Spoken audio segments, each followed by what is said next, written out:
1400 K-Star is KSRR Provo.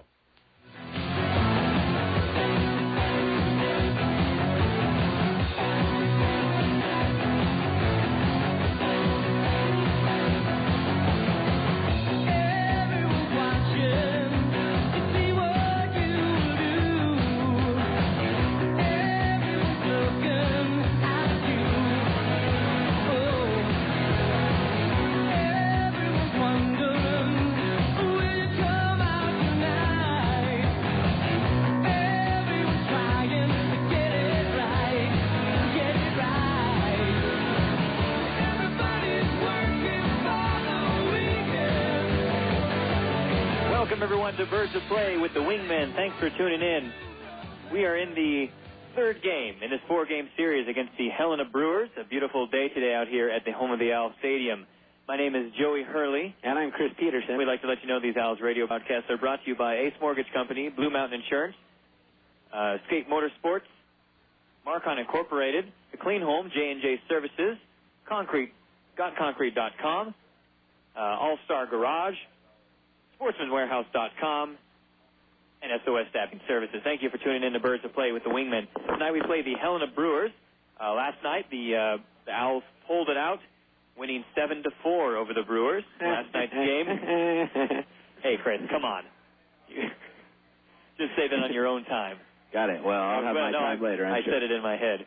The last night's win brought the Owls record to 16-15. We are now tied for first in the Pioneer League South Division. We are tied with the Ogden Raptors, 16-15. Below us are the Casper Rockies with a record of 15-16, and the Idaho Falls Chuckers, 14-17. Last night, the final score: Orem 7, Helena 4. The win went to our very own Jose Arredondo, now with a record of 3-0, and the loss went to Rafael Uberes, now with a record of 1-2. The save went to our very own Kevin Lynch, our side-handed pitcher, now with 2 saves in the season. Nice work. Nice. Very nice. I love this.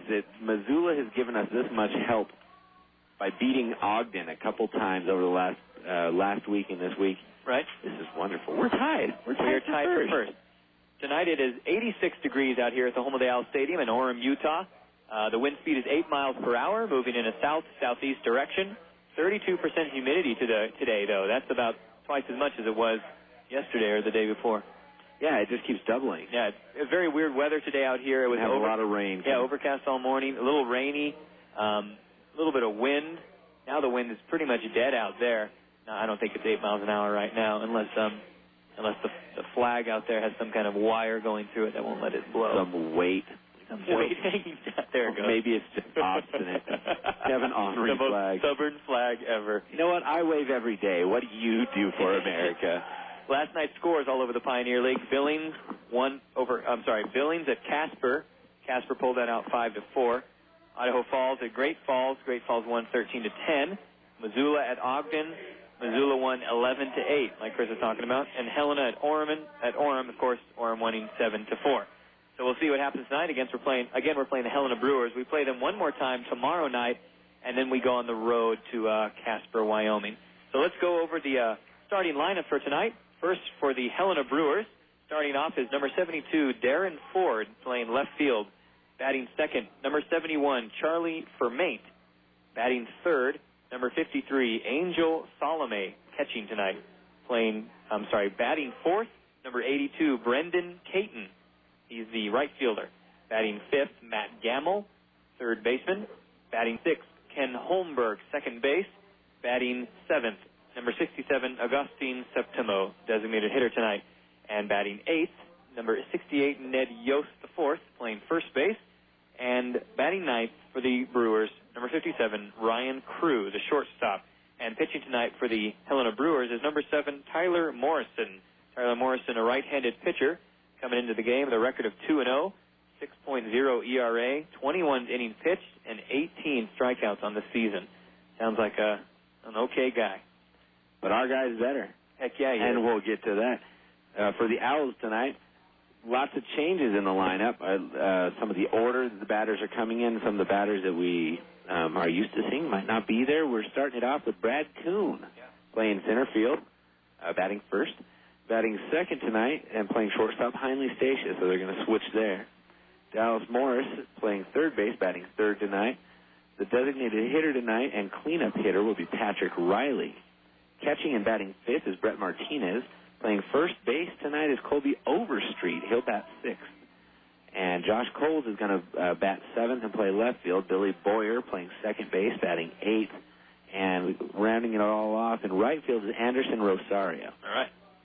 And pitching tonight, the guy that I say is better than Tyler Morrison, I say Dan Hawkins. All right. Dan Hawkins' family in the audience tonight. They've been here the whole week. They saw Dan win on Monday, and we're hoping they see him win again tonight. Yeah. And he comes in with a 3.50 ERA, a 3-0 record, and just the one game start. They've just barely worked him into the starting rotation here. Right. Got 18 innings pitched, 21 strikeouts, and 6 walks. Cool. His last outing was just impressive. The Hawkins family would like to say hello to all the family back home. Thanks for listening out there, and thanks to everyone for listening all over the country, all over this great world. And we hope another great game tonight, another win for the Orem Owlz, of course. Well, of course we want them to win. All right, that was just a recording. I just played that. Then you push the button. We hope they win. And tonight, push the button. We hope they win. But tomorrow night, we hope they win. Exactly, Chris. We could just record a few regular sayings and not have to do this job anymore. But don't tell Zach that. Right. I'd rather be employed. Tonight's the home of the Owlz Stadium is Throwback Hat Night. The retro hats are giving out. Also fireworks tonight. Tomorrow is our last game of this homestand on Sunday, and there will be Hoots bobbleheads given out to the first 750 lucky fans if you come into the home of the Owlz Stadium for tomorrow night's game. And we also have something new. We just started it last night, an ambient mic for our radio show up here, so you'll be able to hear the crowd noise, crack of the bat, the old crack of the bat, the obnoxious fans going, right. Hey, bada, bada, hey, bada, bada. We Right. got Ron out here with Ron his has cowbell bell, yeah. rings. Ron is good. He's a super fan here at the home of the Owlz Stadium. Sits right in front of our press booth here, and likes to talk, likes to ring his bell. Yeah, and pretty fun stuff. He comes straight from Nordstrom's where he's got his suit and tie. Right. He looks sharp. Then he puts on our little Owlz giveaway Right. shirt, and then just turns into super fan all of a sudden. You wouldn't even expect he worked at Nordstrom's about a half an hour before. He plays the piano at Nordstrom out here in Orem, Utah, and I heard he's quite the ivory tickler. You know what I mean? What, he hunts elephants? Sometimes.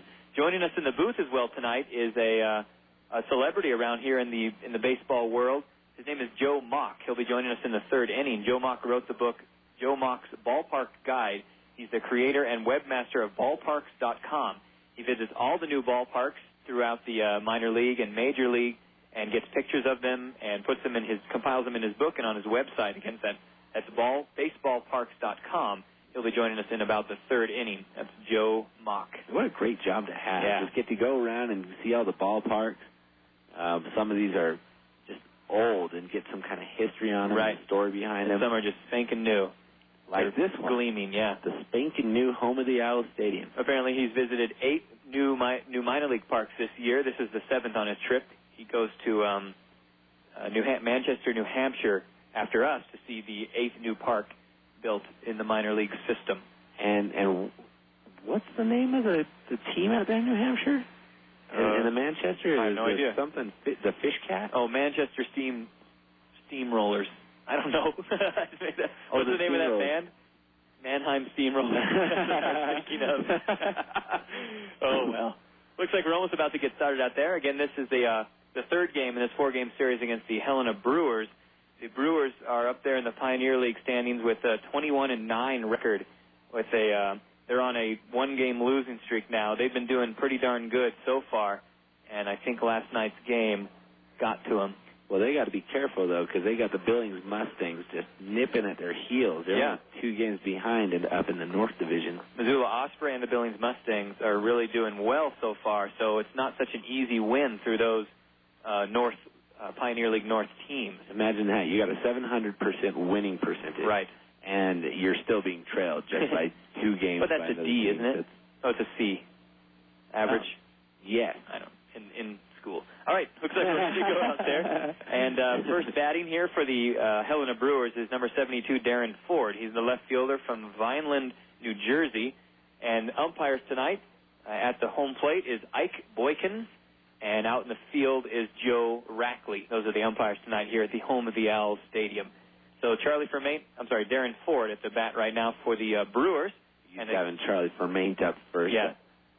He's going to throw me off Colby Overstreet at first base tonight instead of Mark Trumbo. That's going to freak me out. And Kuhn and Sinner instead of Smith. Yeah. Instead of Stantrell Smith. All right, here's the first pitch of the game to Darren Ford, the 0-0 pitch, and he fouls it off behind him for strike number one. That was a fastball from Hawkins. 0-1 count now. No outs yet. No runners on base. Scoreless game out there. Darren Ford at bat right now for the Brewers. He's from Vineland, New Jersey. Last played with the Chippewa team out in Florida, the junior college. He was acquired in the 18th round in 2004. He's doing all right with a .337 batting average. And that's pretty decent. What did you say about all the batting averages in the Brewers? Every single one of them. The lowest batting average tonight for the Brewers lineup is 300. And they're all just between there and 420. 32 is the highest one I'm seeing here. Wow. There's the 0-1 pitch, another fastball, this time inside, ball one. So it's the 1-1 count for Ford. No outs yet. Here comes his 1-1 pitch. Ford had to change his bat there a second ago. That first one jammed him for a foul. There's a curveball on the outside, catching the corner, strike two. Nice pitch from Hawkins. 1-2 count now. Hawkins' last appearance on Monday against the Osprey, he went out and pitched 5 innings, only gave up 2 hits and no runs. 7 strikeouts, 1 walk. Wow, now that's a pretty darn good line. All right, here comes the 1-2 pitch to Ford. And the batter called for a little time there. The difference in speed from Hawkins' ball is fastball coming in around 89, 87, and the curve. He can get up there about 91, 92, yeah. That's true. Here's the 1-2 pitch. Curveball outside, ball 2, pass ball on that one. So 2-2 count now for Ford. Hawkins is the guy with the slurve, the sliding curveball that comes in around 80, 81. Right, and a lot of, us announcers and other people who've been scouting him just go, what is he throwing out there? That's going everywhere. There's the 2-2 pitch, high fastball inside, swings on it, tries to swing high, strike 3. So Darren Ford strikes out swinging. The first strikeout for Dan Hawkins in the game tonight, and the first out for the Brewers here in the top of the first. A scoreless game, no runners on base. I'm going to venture to say that's a good sign. I agree. That's 1 up, 1 down by strikeout. Ha ha ha ha. Now batting for the Brewers, Charlie Fermain. Here's his 0-0 pitch. Inside slurve, inside fastball, catching the corner, strike 1. Fermain watching it go by. 0-1 is the count now. Very good job to get established early here for Hawkins. Here's the 0-1 pitch. Curveball outside, ball 1. Slurve outside. 1-1 count. And that just missed the strike zone. Yeah. He's got very good control. At least has been showing so far. There's the 1-1 pitch to Fermain. Grounder to Billy Boyer at second. There's a throw to Overstreet at first base and gets the out at first. That's 2 outs now for the Brewers here in the top of the first. Still a scoreless game. And now batting for the Brewers, number 53, Ángel Sálome, the catcher. Sálome batting .422 coming in tonight. He's got 6 home runs, 42 RBIs, 5 stolen bases. So he's got the speed and power factor. Right. Not a lot of players can do that. You got Carlos Beltran, Bobby Abreu. Not many. There's the 0-0 pitch. Slurve inside, ball 1. 1-0 count now for Sálome. He's up there in the Pioneer League standings with his batting average. Here's his 1-0 pitch. Outside curveball. This time it gets past Martinez, the catcher of the Owlz, so ball 2 for Sálome. What else is impressive about Sálome is he's only got 12 strikeouts on the season. Wow, and that's like a million at bats. 1,137 or Beautiful. So. Maybe take away 1 million of that. And 137? Yep. That one's fair. Oh, man, there's the 2-0 pitch, and he cuts it down the third base line. Looked like it was going foul. Gets past Dallas Morris at third, out in the left field, and looks like a double for Ángel Sálome. Man, that one just getting past him there. So 2 outs still for the Owlz. That was called a hit there, of course. I don't know why I said that. And Sálome is now on second base. Back to everybody in the audience here is going, that was a hit. That's a hit. What do you call it when he swings the bat and the ball goes in the plate? That's a hit. You call it a hit. That is the 14th double for Ángel Sálome. Now batting for the Brewers, number 82, Brendan Caton, the right fielder from Fort Myers, Florida. Got a runner on second with 2 outs here in the top of the first. A scoreless game. Here's the 0-0 pitch. Outside, slurving ball. Ball 1. 1-0 count now for Caton. And Hawkins showing very good control so far, but with a runner on second, this Brewers lineup is intimidating. I don't think he would unravel. He's pretty mentally tough out there, but we don't want to see him dance around Caton. There's the 1-0 pitch. That one gets him fastball outside corner, strike one. Watches it go by. 1-1 count. He's of sound mind and sound body. And sound body. Whoa. 1-1 count. 2 outs. Runner on second. Caton at the plate right now for the Brewers. Last play with the University of Miami. Here's his 1-1 pitch. Curveball outside that time. Ball 2, way outside. 2-1 count now for Caton. He's missing on that outside. He's done that too. The 2 balls have been the same pitch on the outside. Yeah. Swerving away. Here's the 2-1 pitch to Caton. Gets a hold of it. Pops it up. Grounder. Chops into the ground, but Heinle Station, the shortstop, scoops it up, makes the throw to Overstreet at first, and gets the third out. That ends the top of the first inning. It's a scoreless game out there. Come on back. I'm here at Utah Valley State College with new president William Cederberg. Mr. Cederberg, why is UVSC your choice? UVSC is my choice because it's a dynamic institution. The faculty are very strong. It's located in a community with strong values, a community committed to higher education, and I think the future is extremely bright here. So as I looked at it, I really didn't want to go to a school that was just maintaining the status quo. I wanted to be a school that was in transition, that was exciting, that was happening. Okay. As president, what are your plans? My largest job as president is to help the school and the members of this UVSC community establish a direction for the future, and then to go out and rally support for that direction. I think the future is extremely bright, and UVSC is definitely my choice for the future. If the Owls are going to compete for the Pioneer League Championship, they're going to need an ace on the staff to lead the way. If you're thinking of buying a home or refinancing, you need an ace of your own. Look no further than Ace Mortgage Company. Our creative loan consultants offer the best terms and unsurpassed professional service. We ensure you get the loan that best suits your needs.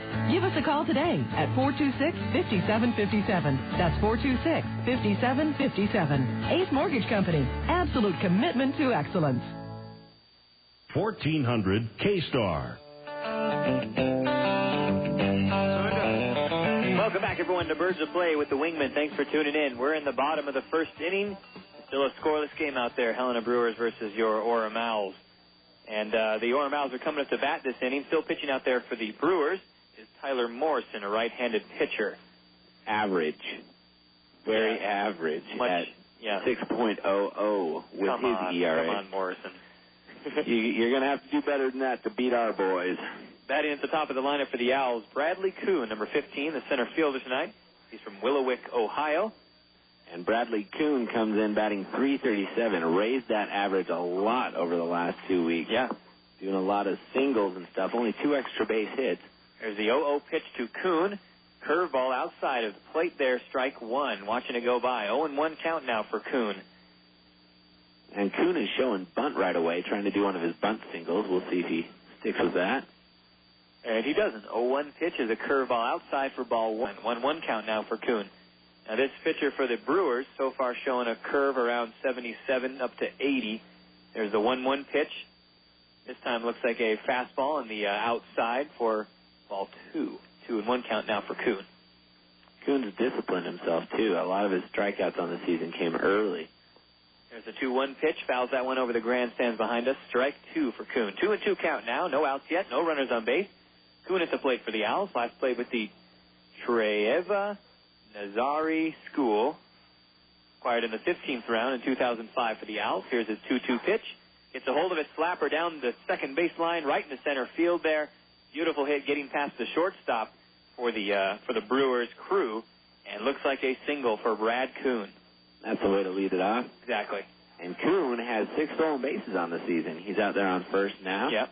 And Heinle Station comes to the plate for the Owls. Station batting .302 coming into tonight. Yep. And this is the Station's usually the leadoff batter. Right. But Kuhn took that responsibility tonight. They switched him. Kuhn's usually the number 2 batter. And interesting. We'll see if this makes a difference. There's the 0-0 pitch, and just kind of bloops that one in front of him in the dirt there. There's the throw to first. Gets Station out at first base, but advances Kuhn to second. So a kind of a sacrifice bunt, but he wasn't really bunting. Yeah, I think Stacia was kind of slapping the bat out there to give a swing because Kuhn went. But it just caught the bottom. We'll call it a sack bunt. That's what we're going to call it, just to be nice. So one out now for the Owls here in the bottom of the first. Still a scoreless game. Got a runner on second base as number 30, Dallas Morris, the third baseman, steps up to bat here. He's from Opelousas, Louisiana. Morris batting .326 coming into tonight. He leads the team in many of the categories, 29 RBIs. The 0-0 pitch is a curveball outside for ball 1. 1-0 count now for Morris. Morris up there with 29 RBI in the Pioneer League standings. 15 doubles, I think, leads the league in doubles right now. Let's see, yep. Dallas Morris, 15 doubles. Trumbo right underneath him with 14, and Ángel Sálome for the Brewers with 13. Well, 14 now after his first at bat. That one fouled over the right field wall. Strike one for Morris. 1-1 count now. Morris also up there with 20 extra base hits in the Pioneer League standings. Oh, he's good. Man, a lot of stuff going on. 1-1 is the count. One out, runner on second. Morris at the plate. Last play with the University of Louisiana, Lafayette. There's his 1-1 pitch. Outside curveball, ball 2. Holding up on the bat on this one. 2-1 count. Strangely, Morris is up there with runs scored as well. He's got 25 runs scored, and that's good enough to lead the Owls with their bats. Right. He's good at being on base and good at being the part of bringing him home and getting on himself. There's a 2-1 pitch, fastball outside corner, swing and a miss, strike 2 for Morris. 2-2 count now, 1 out. Morris still at the plate here for the Owls. He was acquired in the 24th round in 2005. And again, 4 home runs, 29 RBIs in the season. Here's his 2-2 pitch. Gets a hold of it, high pop fly out in the center field. Center fielder Fermain for the Brewers underneath it, makes a snag in shallow center. Kuhn tags up on second, but there's the throw to third. It's overthrown, and Kuhn easily makes it to third base there off an overthrown throw, I guess you'd call it. You know, the fake is so important in here. If you can fake well. And Kuhn, sitting there tagging up on second, went like he was going to third. So Fermain threw it to third and overthrew it. It should have been a routine throw in, but because Kuhn faked it so well, he earned himself a base there. Interesting. So 2 outs still for the Owls here. Now a runner on third base. Still a scoreless game here in the bottom of the first. And now batting for your Orem Owls, number 10, Patrick Riley, the designated hitter. Haven't seen him in a couple days. Patrick Riley from Costa Mesa, California. He comes into the game batting .277, a left-handed batter. There's his 0-0 pitch, and he fouls it down the first base line there for strike 1. What did you just say about him? He's a left-handed batter. Oh, left-handed batter, okay. We have only him and 3 left-handed bats in the lineup tonight. Boyer, and possibly.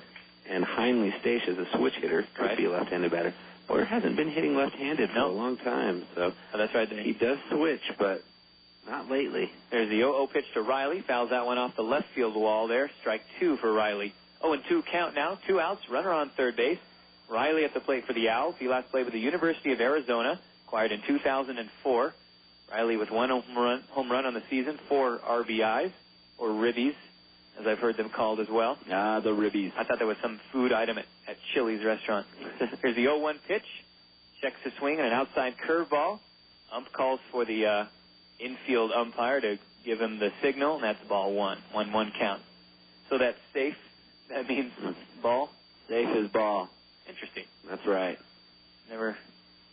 You know, hand signals are a funny thing. They are. The thumbs up. Where did that come from? Hey, you're doing okay. Thumbs up, man. There's the 1-2 pitch, outside curveball, ball 2. 2-2 count for Riley. I don't know. Maybe. And here's a safe sign. I mean, this is that safe coming in and going out. Yeah, it's like you're clearing the table off and you're angry. I've had it with all this stuff. But you're safe. There's the 2-2 pitch. Grounds that one to the second baseman. There's the throw to first, and Riley gets out at first base. And no runs scored on that one. So 3 outs for the Owls, ending the bottom of the first. Score is still 0-0. Come on back. Are you hungry for great tasting Mexican food? Take a time out and stop by a local Beto's. Have you tried our burritos and chimichangas? People are voting Beto's food as numero uno in Utah. Beto's has 15 convenient locations in Utah. Most of our restaurants are open 24 hours to satisfy your craving anytime. Check us out on the web at betosmex.com. Stop by any participating Beto's location and receive a Vote for Beto's punch card, which could entitle you to free food. Holy frijole! It's Beto's time. One of the unsung heroes at the ballpark is the groundskeeping crew, and it's up to them to ensure the field looks its best on game day.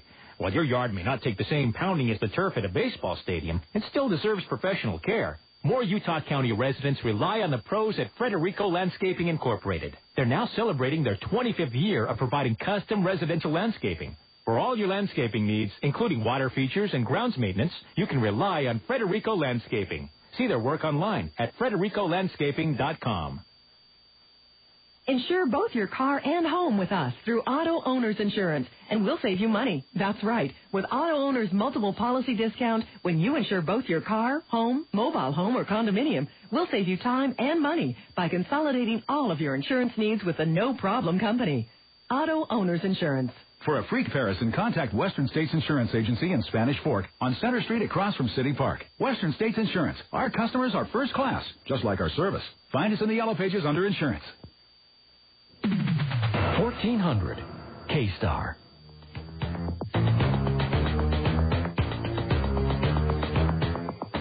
Well, ladies and gentlemen, welcome back to Birds of Play with the Wingmen. That song was Bad by Michael Jackson, right. Of course. And the sounds in the background, also bad. From Bago Peterson. Jeez. We are in the top of the second. The score is tied, 0-0. We're batting for the Brewers are batting right now. Brendan Caton at the plate. Here's his Mat Gamel. Right. Mat Gamel, I'm sorry. Mat Gamel at the plate for the Brewers. His first pitch is an inside curveball for ball one. The 1-0 count, no outs yet, no runners on base. Here's the 1-0 pitch to Gamel. High pop fly out in the center field. And Kuhn for the Owlz having to go back almost on the dirt. Like he's running to the right and makes the snag way back in the warning track there, having to move quite a bit. So that's out number one for the Brewers here in the top of the second. Score is still 0-0. And now batting for the Brewers, Ken Holmberg, the second baseman. Kuhn out there in center is used to playing left, where he has to chase a bunch of balls down to the line and stuff. Center field, he's got the speed to do it. He just hasn't done it for a while. Right. So it's a different kind of it's reaction time your body. Oh yeah, you got to cover a lot more area and everything too. So Holmberg at the plate right now for the Brewers. Here's his 0-0 pitch. Slurve on the outside corner, strike one, catching the corner, nice. Well placed. 0-1 count now for Holmberg. And Hawkins taking care of business so far. Yeah. With one strikeout. He allowed one hit so far, but not too bad. There's the 0-1 pitch, and it's past the ball on the outside. One of those slower curves, and ball one for Holmberg. 1-1 count now. And Holmberg comes to the plate here, batting .370 on the season. I don't have his at-bats here. He's got 4 home runs, 15 RBIs. Wow. Here's his 1-1 pitch. Nice. Inside curveball catching the corner. Strike two. 1-2 count now for Holmberg. He's just watching these go by. He's not a guy that strikes out much, though. He has 8 strikeouts as opposed to 14 walks, and that shows incredible plate discipline at this level. There's the 1-2 pitch. Another one outside, a curveball, ball 2. So 2-2 count now for Holmberg. 1 out, no runners on base. Holmberg is from Palm Harbor, Florida. Last played with the Embry-Riddle School out in Florida. Acquired in the 22nd round in 2005. Holmberg we've seen play the whole series so far. He's always been in their lineup. There's the 2-2 pitch, swing and a miss, and an inside curveball, strike 3. So Holmberg strikes out swinging. He doesn't do it often, but he did it there. Another strikeout from Dan Hawkins. That is 2 on the night 2 so on far? The night. Cool. You did not want to swing, but you did. Why did you do that? Why? He looked down at his bat as if the bat betrayed him. My hands were here. Why did you go out there? It's just weird. Now batting for the Brewers, Augustine Septimo. 2 outs, no runners on base. His first pitch is an inside slurve for ball 1. 1-0 count now for Septimo, the designated hitter tonight. Here comes his 1-0 pitch. Another inside slurve, ball 2. 2-0 count. These ones going a bit too inside, not too close to the strike zone. Here comes the 2-0 pitch to Septimo. Lets it fly. High fastball inside, ball 3. So Septimo already with 3-0 count. 2 outs, no runners on base. Septimo's from Dominican Republic, Santo Domingo. Here's a 3-0 pitch. Breaking ball inside, ball 4. So Septimo gets walked. Septimo is one of the 2 left-handed bats. Well, Septimo's a switch hitter, but batting from the left side of the plate there. One of only 2 in the lineup for the Brewers, and Hawkins couldn't find the strike zone on it. Interesting, had a bunch around it, but did not hit the strike zone. Well, 2 outs for the Brewers here. Now runner on first base, and now batting Ned Yost the fourth, the first baseman from Marietta, Georgia. Ned Yost, the son of Ned Yost the third, obviously, who is the manager of the Milwaukee Brewers, the minor league affiliate, the major league affiliate of the Helena Brewers. Here's the 0-0 pitch. Runner goes. Martinez throws to second. It bounces in front of Billy Boyer and overthrown, but Statia's right there to back it up. Runner stays at second base. So a stolen base for Augustine Septimo and ball 1 for Ned Yost. You know, Ned Yost the fourth. That's just great. 4 in a row. I remember watching a movie where these two guys, they were brothers, both named Jim. Sure. And they said, I'm a Jim, and this is my brother Jim, but we were named after different people. There's the 1-0 pitch. Curveball catching the inside corner. Strike 1 for Yost. 1-1 count. Runner on second. 2 outs. Yost at the plate right now for the Brewers. They were named after 2 different separate people. One was named after the dad, and one was named after the grandpa. Cool. Well, that's the same thing. There's the 1-1 pitch outside fastball, ball 2. 2-1 count, 2 outs. It was a Matthew Broderick movie. I don't expect anybody to know which one I'm talking about. Of course. There's just so many, and they're so forgettable. Except for Ferris Bueller. That was all right, yeah. And then the rest just slipped through.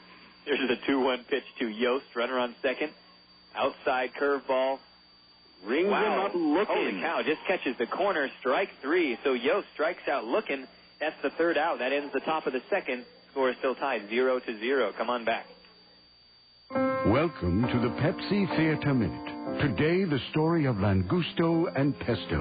Ah, Langusto. Oh, pesto. Cacciatore, lasagna, gorgonzola. Oh, linguini, la carbonara, calzone. Scalupini, tortellini al pomodoro, bruschetta, prosciutto, ricotta. Pepsi. Pepsi, cappellini, salame, pancetta. Pepsi, mortadella. Calzone. Pepsi. Pepsi, ravioli, scalopine, minestrone, prosciutto. Pepsi e scalopine. Linguini, cannelloni, maccheroni, gnocchi, gorgonzola. Gorgonzola. Bologna. Spaghetti. Antipasti. Parmigiano, provolone, mozzarella, Pepsi. Langusto, calamari. Langusto. Pepsi. Pepsi, food's good. Pepsi, it's the cola. Tacos. Burgers. Tacos. Burgers. What about pasta? No time. Sure there is. At Fazoli's, we can build our own pasta starting at just $2.99. It's super fast and super fresh. In about the same time as it takes for a greasy burger, we can build an Italian masterpiece like spaghetti and spicy marinara. Spicy marinara? Yep. Fazoli's. Cool, let's pick up Cindy. Karen. Cindy. Oh, man. Fazoli's, faster, fresher, better. 1400 K-Star. Welcome back, everyone, to Birds of Play with the Wingman. Thanks for tuning in. We're now in the bottom of the second inning. A scoreless game out there. Brewers versus your Orem Owlz. And the Orem Owlz are up to bat here with Brett Martinez, Colby Overstreet, and Josh Cole. So Martinez steps to the plate here with an average of .338. He's from Redlands, California. And here comes Martinez's 0-0 pitch. And it catches him on the outside corner with a curveball. Strike 1. Watching it go by. 0-1 count now for Martinez. Martinez comes to the plate with .338 batting average.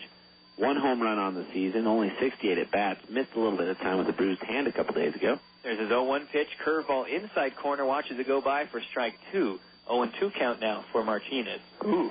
Now the Brewers had a runner on first last inning, stole second base. Usually that doesn't happen. They're very good at calling pitch outs, but Septimo, well, I guess he does have 6 stolen bases. Maybe they should have expected that. There's the 0-2 pitch, fastball outside, ball 1, 1-2 count. Well, the funny thing was that Martinez made the throw to Boyer, but it popped out of Boyer's glove, not being able to catch him at second.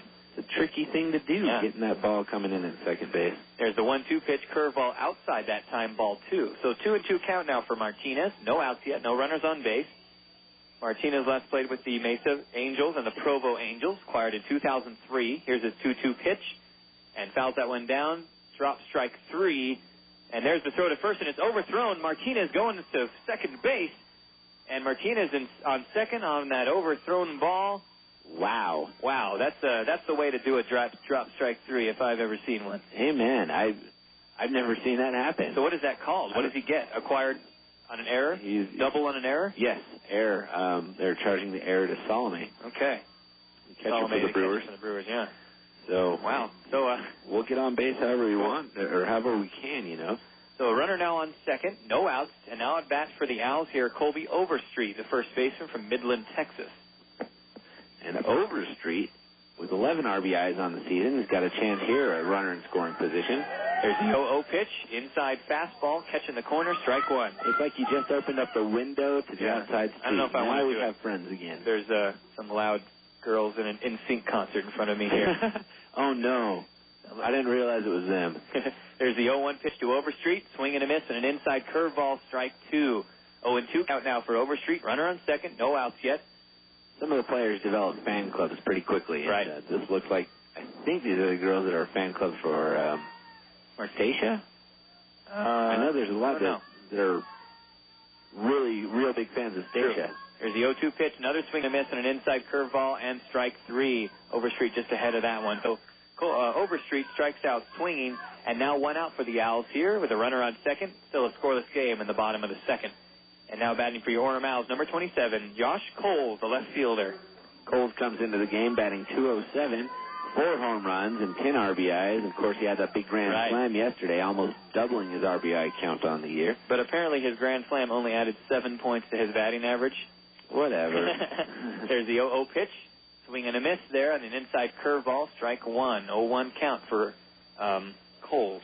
It's like they never get the memos when I send it to them. The rules need to change on how you do the batting averages. I wrote them one. Maybe it's got to go through the checks and balances system, apparently, trying to figure out if it's a good rule or not. There's the 0-1 pitch, curveball outside, ball one. 1-1 count, one out, runner on second. Coles at the plate right now for the Owls.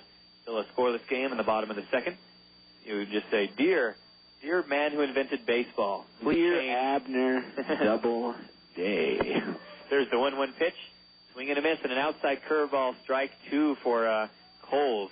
The pitcher for the Brewers here, Tyler Morrison, working the curves on the outside and inside, and getting close to the zone, but just making them swing at it. Doing a very good job there. This may turn into a pitcher's duel. Hawkins has been pitching very well for the Owls, and now Morrison pitching very well for the Brewers. There's the 1-2 pitch, this time a fastball way outside, ball two for Coles. So 2-2 is the count now, one out, runner on second still. Coles is from Nampa, Idaho. Last played with Redlands East Valley High School, acquired in 2003 for the Owls organization. Here's a 2-2 pitch, inside curveball, ball three. 3-2 is the count. This might be the first time I caught this, but he last played with the Redlands High School, East Valley. I always want to think that's from California. Right. And I kept thinking there were two different guys, one from Nampa, one from Redlands, California. Well, there's Martinez is from Redlands, California. He is, that's true, but... Here's the 3-2 pitch, gets a hold of it, blooper right into the pitcher's glove, and Coles is out on that pop to the pitcher, and old Martinez still out there on second base. Old Martinez. Well, when you're in sports and you're talking old, you better be talking about like Brett Favre, but Martinez is a young man. No, I meant like he's been on second base for a while. Oh. Okay, about a batter and a half. So 2 outs now for the Owls here in the bottom of the second. Still a scoreless game. Runner on second, and now batting for the old Owls, Billy Boyer. Old Billy Boyer. Oh, Billy Boyer. He was standing in that on-deck circle for a while. Here's the solo pitch. Curveball outside, dropping into the dirt there. Ball one for Boyer, holding up on that one. 1-0 count now. Boyer comes into the game batting .243. Cool. He leads the team with 5 home runs. Wow. Has 17 RBIs on the season. Been climbing up in that batting average over the last couple games. Here's his 1-0 pitch. Swing and a miss on a high fastball inside. Nope. Check the swing in time. Good. Thanks for the infield umpire there, clearing the table in the air and going, saying, nope. Had it. And he didn't swing. That was a check. So ball two for Boyer. 2-0 count, 2 outs. Boyer is from Auburn, Washington. Last played with the Mesa Angels. Also acquired in 2003. Here's his 2-0 pitch. Gets a hold of it, grounder down the third base line. Perfect little blooper there. That'll work. No one can get a hold of it in time. Third baseman for the Brewers, Gamel, charged it, but just couldn't pick it up. And so Boyer safe on first, and Martinez advances to third. One of those perfect things, and a little bit of a mental error by Gamel. with 2 outs, he needed to charge it and pick it up faster, but he had a delayed reaction because he wanted to cover third base. Right. Making sure the lead runner didn't get there, well, it doesn't matter. If you get the third out, everything's done. Exactly. So 2 outs still for the Owls. Now runners on the corner. Bottom of the second, runners on the corners. Mm-hmm. There's going to be more than one. We're in the bottom of the second, still a scoreless game. And now batting for the Orem Owls, bottom of the lineup, Anderson Rosario, playing right field tonight. He's from the Santo Domingo, Dominican Republic. Now, Rosario comes in batting .298 and a bit of a free swinger, but he has had problems with strikeouts in the curveball, but not this time. There it is. 0-0 pitch. Cracks it out in the right field there. Kind of a grounder. And looks like Martinez comes in for a run scored. And Boyer makes it to third, and a single for Rosario and another RBI for Anderson Rosario, now with 10 on the season. And a run scored in for the Orem Owls as Brett Martinez coming in for the score. Now the Owls lead 1-0 over the Brewers here in the bottom of the first. Well, he deserves an attaboy for that one. And all of this inning could have been over had that drop strike 3 been a throwout. But Martinez made it to all the way to second base because of that error. And the Brewers beating themselves. Cool. They haven't registered the score yet. Oh, they do. Wait. Error. Who are they registering the error on there? On the right fielder. The third error for the night for the Brewers? Maybe that's wrong. Okay, well, we'll figure it out in a second, I guess. Well, there's been the 2 overthrows, the one that allowed Kuhn to get to third in the first inning, and then the overthrow from the catcher on the drop strike 3 this inning, but I don't know about... Interesting. Well, batting now for the Owls is Brad Kuhn, the center fielder. His first 2 pitches are curveballs on the outside for ball 2. And that last one there, catching the inside corner for strike 1, another curveball. So 2-1 count now for Kuhn. Runners on first and third base. Here comes his 2-1 pitch. Goes for the bunt. It passes. Here comes the run in. Boyer coming in for a run score there. Slides in the home plate. And Rosario advances to second. So another run scored in on that passed ball. Owls now lead 2-0 over the Brewers here in the bottom of the second. Still a runner on second base. So an RBI for nobody as the Brewers continue to beat themselves, and things are unraveling here in the second inning. 2-0 Owls over the Brewers. Beautiful. And Kuhn singled his last at bat. He's got a runner in scoring position, a very fast runner out there, too, with Anderson Rosario. And that was ball 3 for Kuhn, I am going to assume. I'm going to go against the scoreboard. Here's the 2-1 pitch. Fouls that one off. So strike 2. 3-2 count now for Kuhn. 2 outs. Runner on second base. Owls leading 2-0 over the Brewers here in the bottom of the second. Never trust the scoreboard. Nope. It says 2-2, but it should be 3-2. This should be a full count, folks. Even though my... What's that? Oh, that's why. Our scoreboard operator's not the usual guy. Here's the 2-2 pitch to Kuhn. Gets a hold of it. Flapper out in the center field. Beautiful hit in the gap in front of center field. Rosario's going to come home. Here's Rosario. No play. Beautiful. So Kuhn with a single RBI, bringing in Anderson Rosario for the run scored. Brad Kuhn now with 11 RBIs in the season, and now the Owls lead 3-0 over the Brewers here in the bottom of the second inning.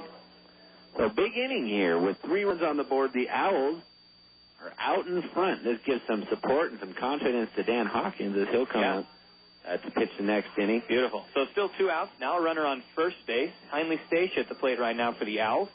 Stacia had that semi-sack bunt his last at-bat. That's right, and expect another hit-and-run type play or stolen base. Runner goes. There's the 0-0 pitch. Here comes the pitch to throw to second, and safe at second base. That's Bradley Kuhn stealing second on that one.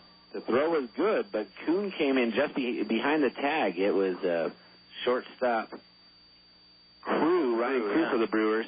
Applied the tag into the front and kind of snuck his arm behind there. Sure. Kuhn the sneaky. So he's fast and sneaky. You got to watch out for this kid. 7 stolen base on the year for Kuhn. That was strike 1 for Stacia. There's the 0-1 pitch. It's another pass ball on the outside this time, and Stacia signals for Kuhn to stay on second.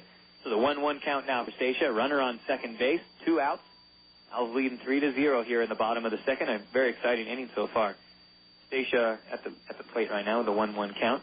It's funny, as I describe some of the things that happen in the field, I find myself doing hand motions as if everybody very helpful. Sees that. It helps you describe. The 1-1 pitch is a fastball inside, catching the corner for strike 2. 1-2 count now for Stacia. Stacia is from Curaçao, Netherlands, Antilles. Last played with the Christian Trinity Academy. Here comes his 1-2 pitch. Swing and a miss and an outside curveball. Stretching for that one. Strike 3 and out number 3. That ends the bottom of the second. The Owls leading 3-0 over the Brewers. Come on back for the top after this.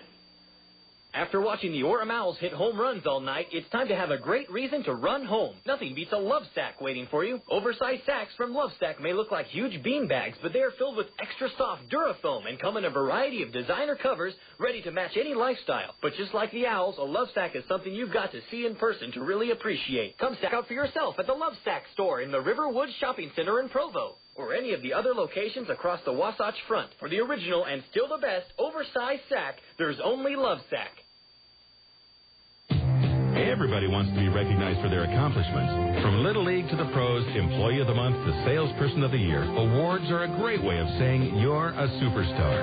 If you have a superstar on your team or at work, contact Payson Sports and Trophy. They feature a winning selection of awards, plaques, and trophies, as well as custom engraving and quantity discounts.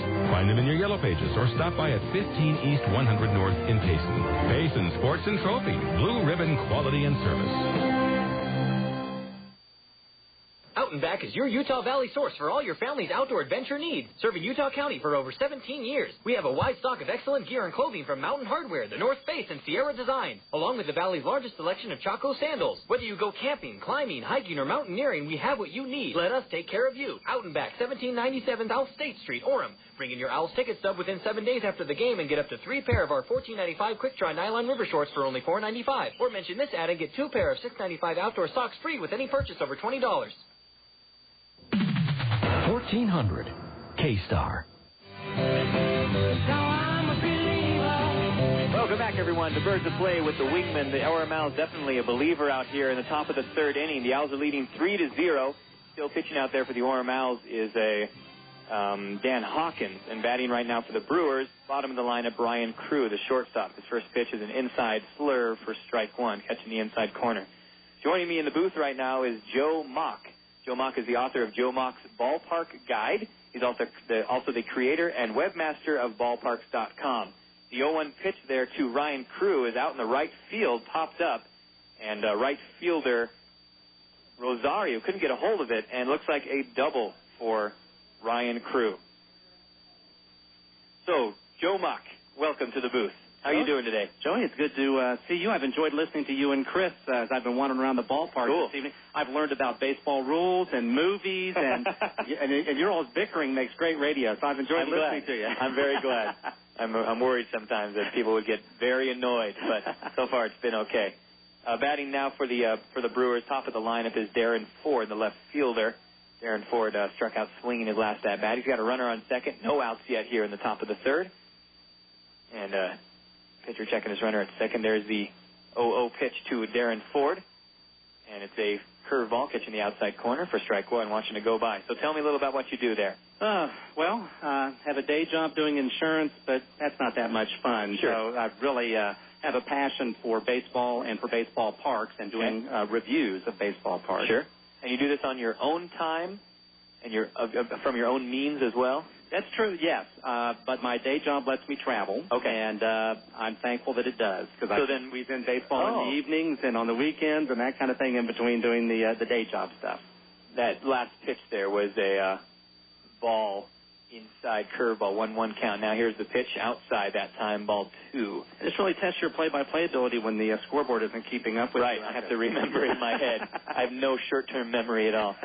So when you travel, though, you're traveling because of your job. How do you make sure you're always in the right spot to see a new park? Well, because I make it a very high priority. There's the 2-1 pitch outside fastball, ball 3. 3-1 count now for Ford. Joey, I tell you, there are 8 brand new ballparks in the affiliated minors this year, and I've made sure I've gotten them. This is number 7 out of 8, and I'm going to get the number 8 in about a week and a half. So that's the Manchester, New Hampshire Park. That's correct. The Fisher Cats of the Fisher Cats. That's the team. There's the 3-1 pitch, grounder to the pitcher. It pops out of his glove as Heinley Station is behind him to make the throw to Overstreet at first and gets the out at first base. Nice play, nice hands by Heinley Station there, backing the pitcher up. So 1 out for the Brewers.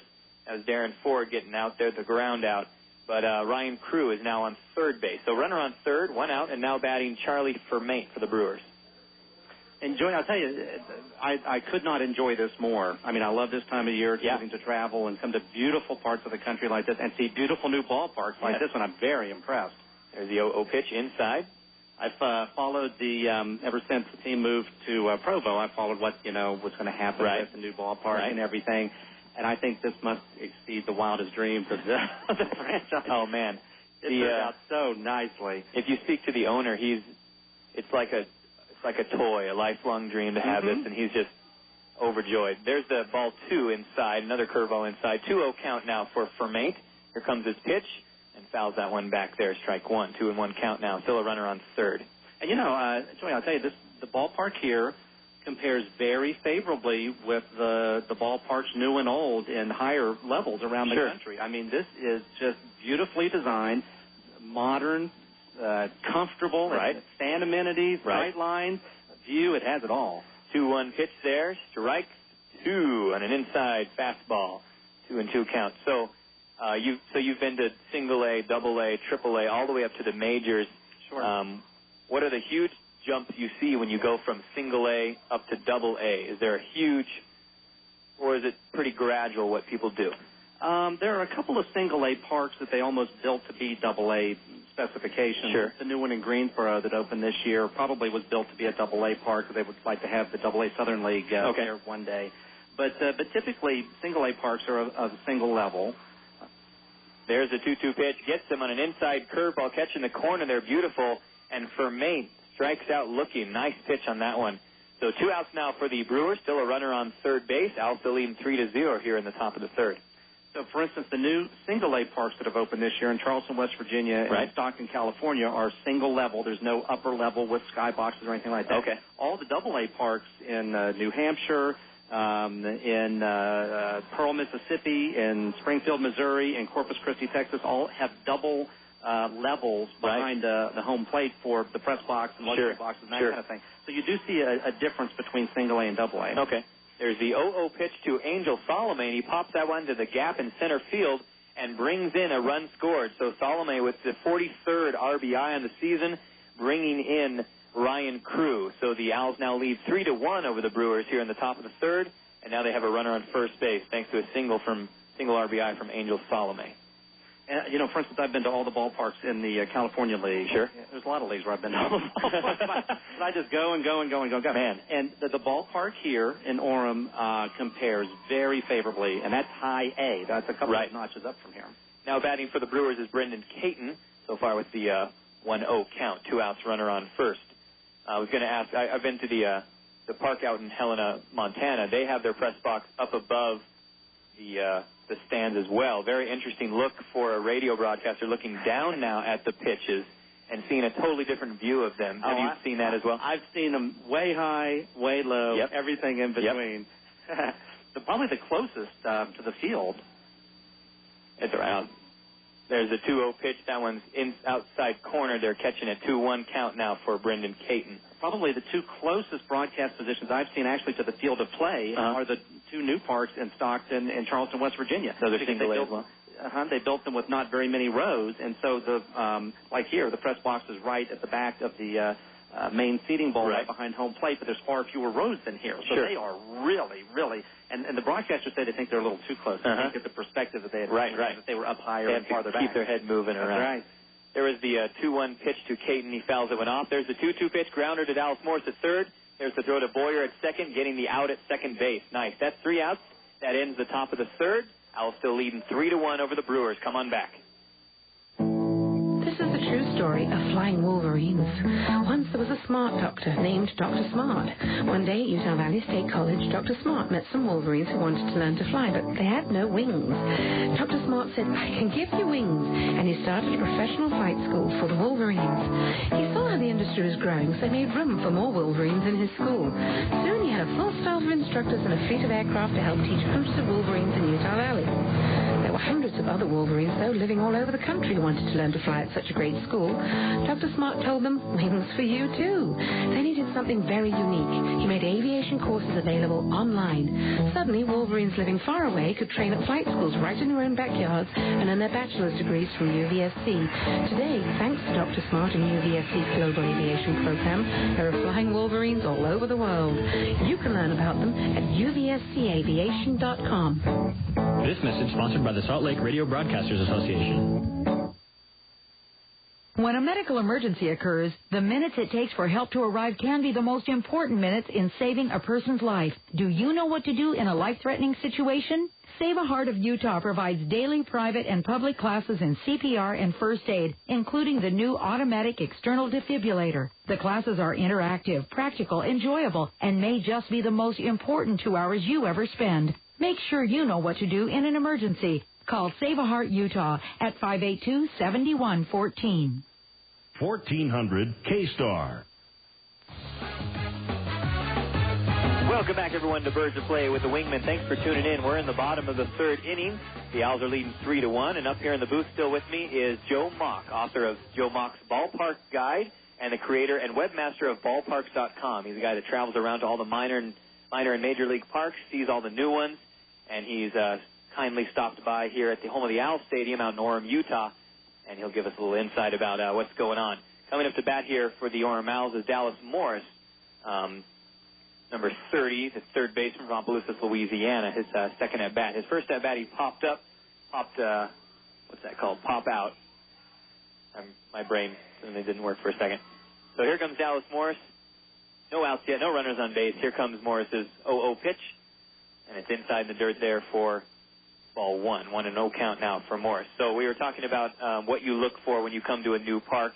What are some of the specs, and how do those things compare? Sure, and fans will be able to read my full review of the park here. It'll probably take me about a week to finish it and get it up and get the pictures ready and that kind of thing. But sure. When I review a park, I go into a lot of detail. Like even restrooms and drinking fountains, that kind of stuff too? Good, I'm glad. There's the 1-1 pitch to Morris, and he pops it up. Interesting. I guess that one went, looked like it went. Yeah, it looked like it was called fair there. Just kind of a blooper out into the infield. And it looks like they're going out to review. Tom Kochman, manager of the Owls, is going out to talk to the ump. They're discussing it. It was the hit was bounced into the plate and then up in the air, then went fair, and they're trying to figure out what to do about it. And they call it a strike two for Morris. Okay. So 1-2 count now, no outs yet. Nice when the home team batter gets his way, you know. Embarrasses the first base umpire, but he gets his way and fills up at that. And now he's hearing some lip from the visitor dugout. Right. And there he goes. The pitching coach for the Brewers is down to the ump as well. That's pitching coach Mark Little for the Brewers, and they're having a little chat as well.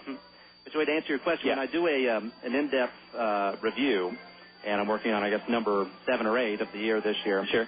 I look at the setting of a ballpark, right? Sure, like the one here. Yeah. I look at the exterior of the ballpark, the actual architectural design, and then what the game day experience is like. What a guest would see coming in, just a general guest. What's the in-between inning events on the field, the music that is played, the PA announcer, there's a host out on the field, the different promotions that go on, and that kind of thing. What it costs. I mean, it's very reasonable to come to a game here. Oh, yeah. So this is wonderful. Morris is down 2-2 in the count. No runners on base yet. Here's his pitch. Swing and a miss and an inside curveball. Strike 3 for Dallas Morris. So Morris strikes out swinging. Now 1 out for the Owls here in the bottom of the third. Owls still leading 3-1. Coming up to bat here, Patrick Riley, the designated hitter.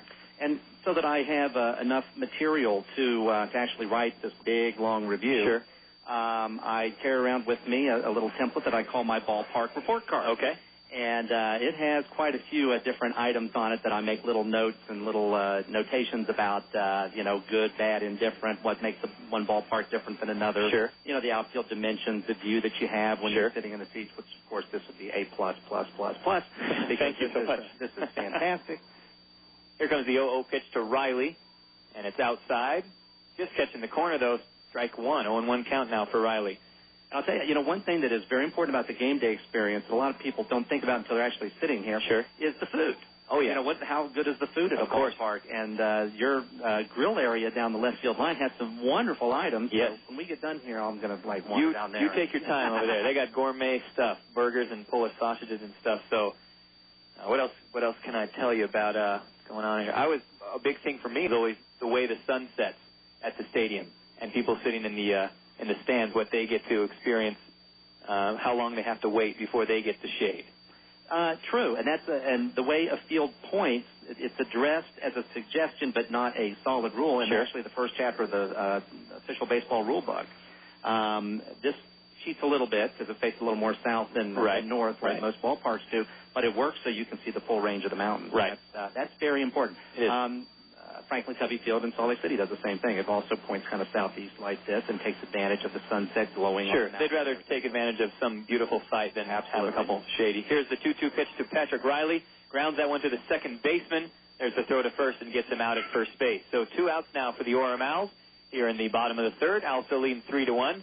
And now batting for the Orem Owlz, Brett Martinez, the catcher, had reached on an error his last at bat, getting to second base. And, Joey, one other thing I want to mention about the ballpark, because it would have been easy to have built this in the least expensive way and left out some amenities like the roof, like the overhang. And I think a ballpark looks unfinished if it doesn't have some kind of overhang. It just looks like a high school stadium with bleachers or something and like that. And there's a lot of ballparks, in fact, the majority in the California League, for instance, don't have any kind of overhang or just have maybe a trellised one or whatever. I love the one here. Lots of shade, protection from foul balls. I mean, I really like the design here. They really did a very, very nice job. Tell me about some of the other parks that these guys will see in the Pioneer League. We have been to Helena so far, Missoula, Casper, Idaho Falls. Missoula is interesting because it's kind of been a new ballpark has been evolving year after year after year. It's all 2x4s and plywood right now. It's taking quite a while. The one in Billings is actually historic, beautiful. Right. They actually wanted to tear it down and rebuild it, and it didn't pass. The referendum didn't pass there, so now they're going to do a renovation there, and so they're going to keep a lot of the original structure, which I think is a very good thing. Riley's down 2-1 in the count now. Just fouled off another one for strike 2. A lot of fastballs coming in from pitcher Tyler Morrison on the Brewers. 2-2 count now. Over in Casper, that's Mike Lansing Field is a fairly new park there. Yep. They didn't build to be real elaborate. Not as elaborate as here, say. Just very practical. Yeah. But most people around the country look at the ballpark in Ogden as being kind of the showcase park of the Pioneer League. Right. I'm not so sure that this doesn't give it a run for its money here in I think it'll be quite a competition coming up very soon. Riley's down now 3-2 in the count. Inside fastball. High one got the ball 3. 3-2 count, 2 outs, no runners on base. Here comes his pitch. Gets a hold of it, grounded down the third base line, and pops out of third baseman Gamel's glove. And Brett Martinez now on first base. And looks like we will see if they call that an error on him. Yep, error on the third baseman Gamel. And so Martinez now on first base. 2 outs, and now coming up to the plate here, Colby Overstreet, the first baseman, struck out his last at bat. And error number 4 for the game. That's crazy. In this young game. Owlz with none, Brewers with 4 so far.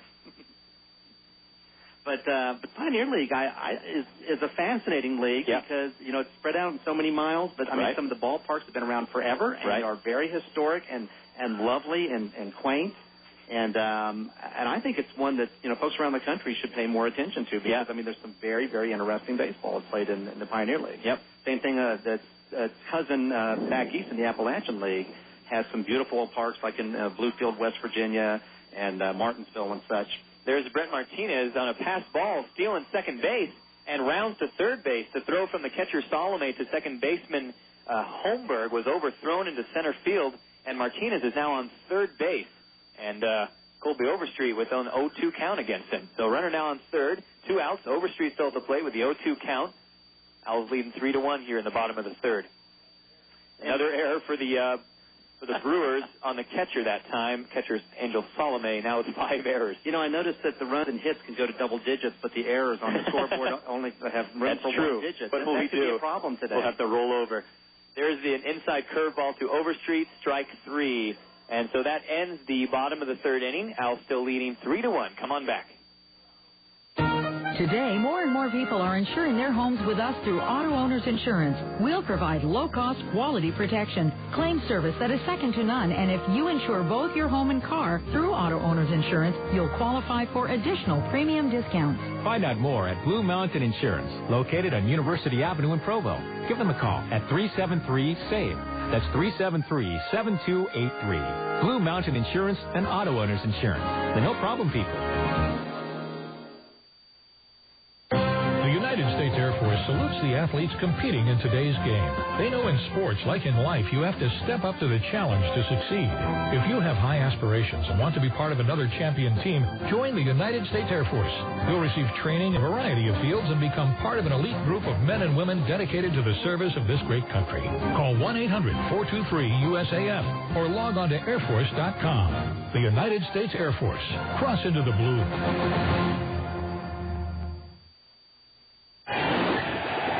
With energy costs soaring higher than an Owlz homer, it's important that your cooling system is working at peak performance. So call Triple T Heating and Cooling. We feature service and repairs of all makes and models of heating and cooling systems. And come winter, we can set you up with a warm, energy-efficient gas fireplace. Serving all of Utah County, visit our showroom 1550 North Main in Spanish Fork or log on to TripleTHeating.com. Triple T Heating and Cooling. Comfort from our family to yours for over 30 years. 1400 K-Star is KSRR Provo. Welcome back, everyone, to Birds of Play with the Wingman. Thanks for tuning in. We're now on the top of the fourth inning. Orem taking the field. Still pitching out there, Den Hawkins. The Owls are leading 3-1 here in the top of the fourth. And batting now for the Brewers is number 63, Mat Gamel. I didn't write what Brendan Caton did. And still up here in the booth with me, Joe Mock, author of Joe Mock's Ballpark Guide and baseballparks.com, pardon me. Here comes the 0-0 pitch to Gamel, and it's outside with the curveball, ball one, 1-0 count now.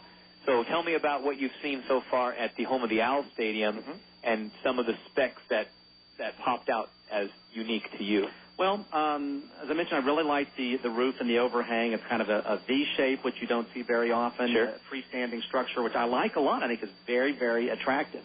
I also like the way the seats are kind of concentrated in the infield. Right. You have more rows, but they're all with a great vantage point and very, very close to the action. They never go past first base or third base on that side. And because of that, normally the general admission berms are an afterthought out in the outfield, right. But there's a great vantage point just beyond third base. Yes. Down here. So people can save some money, buy general admission tickets for the family, and sit there and have a great view. Right.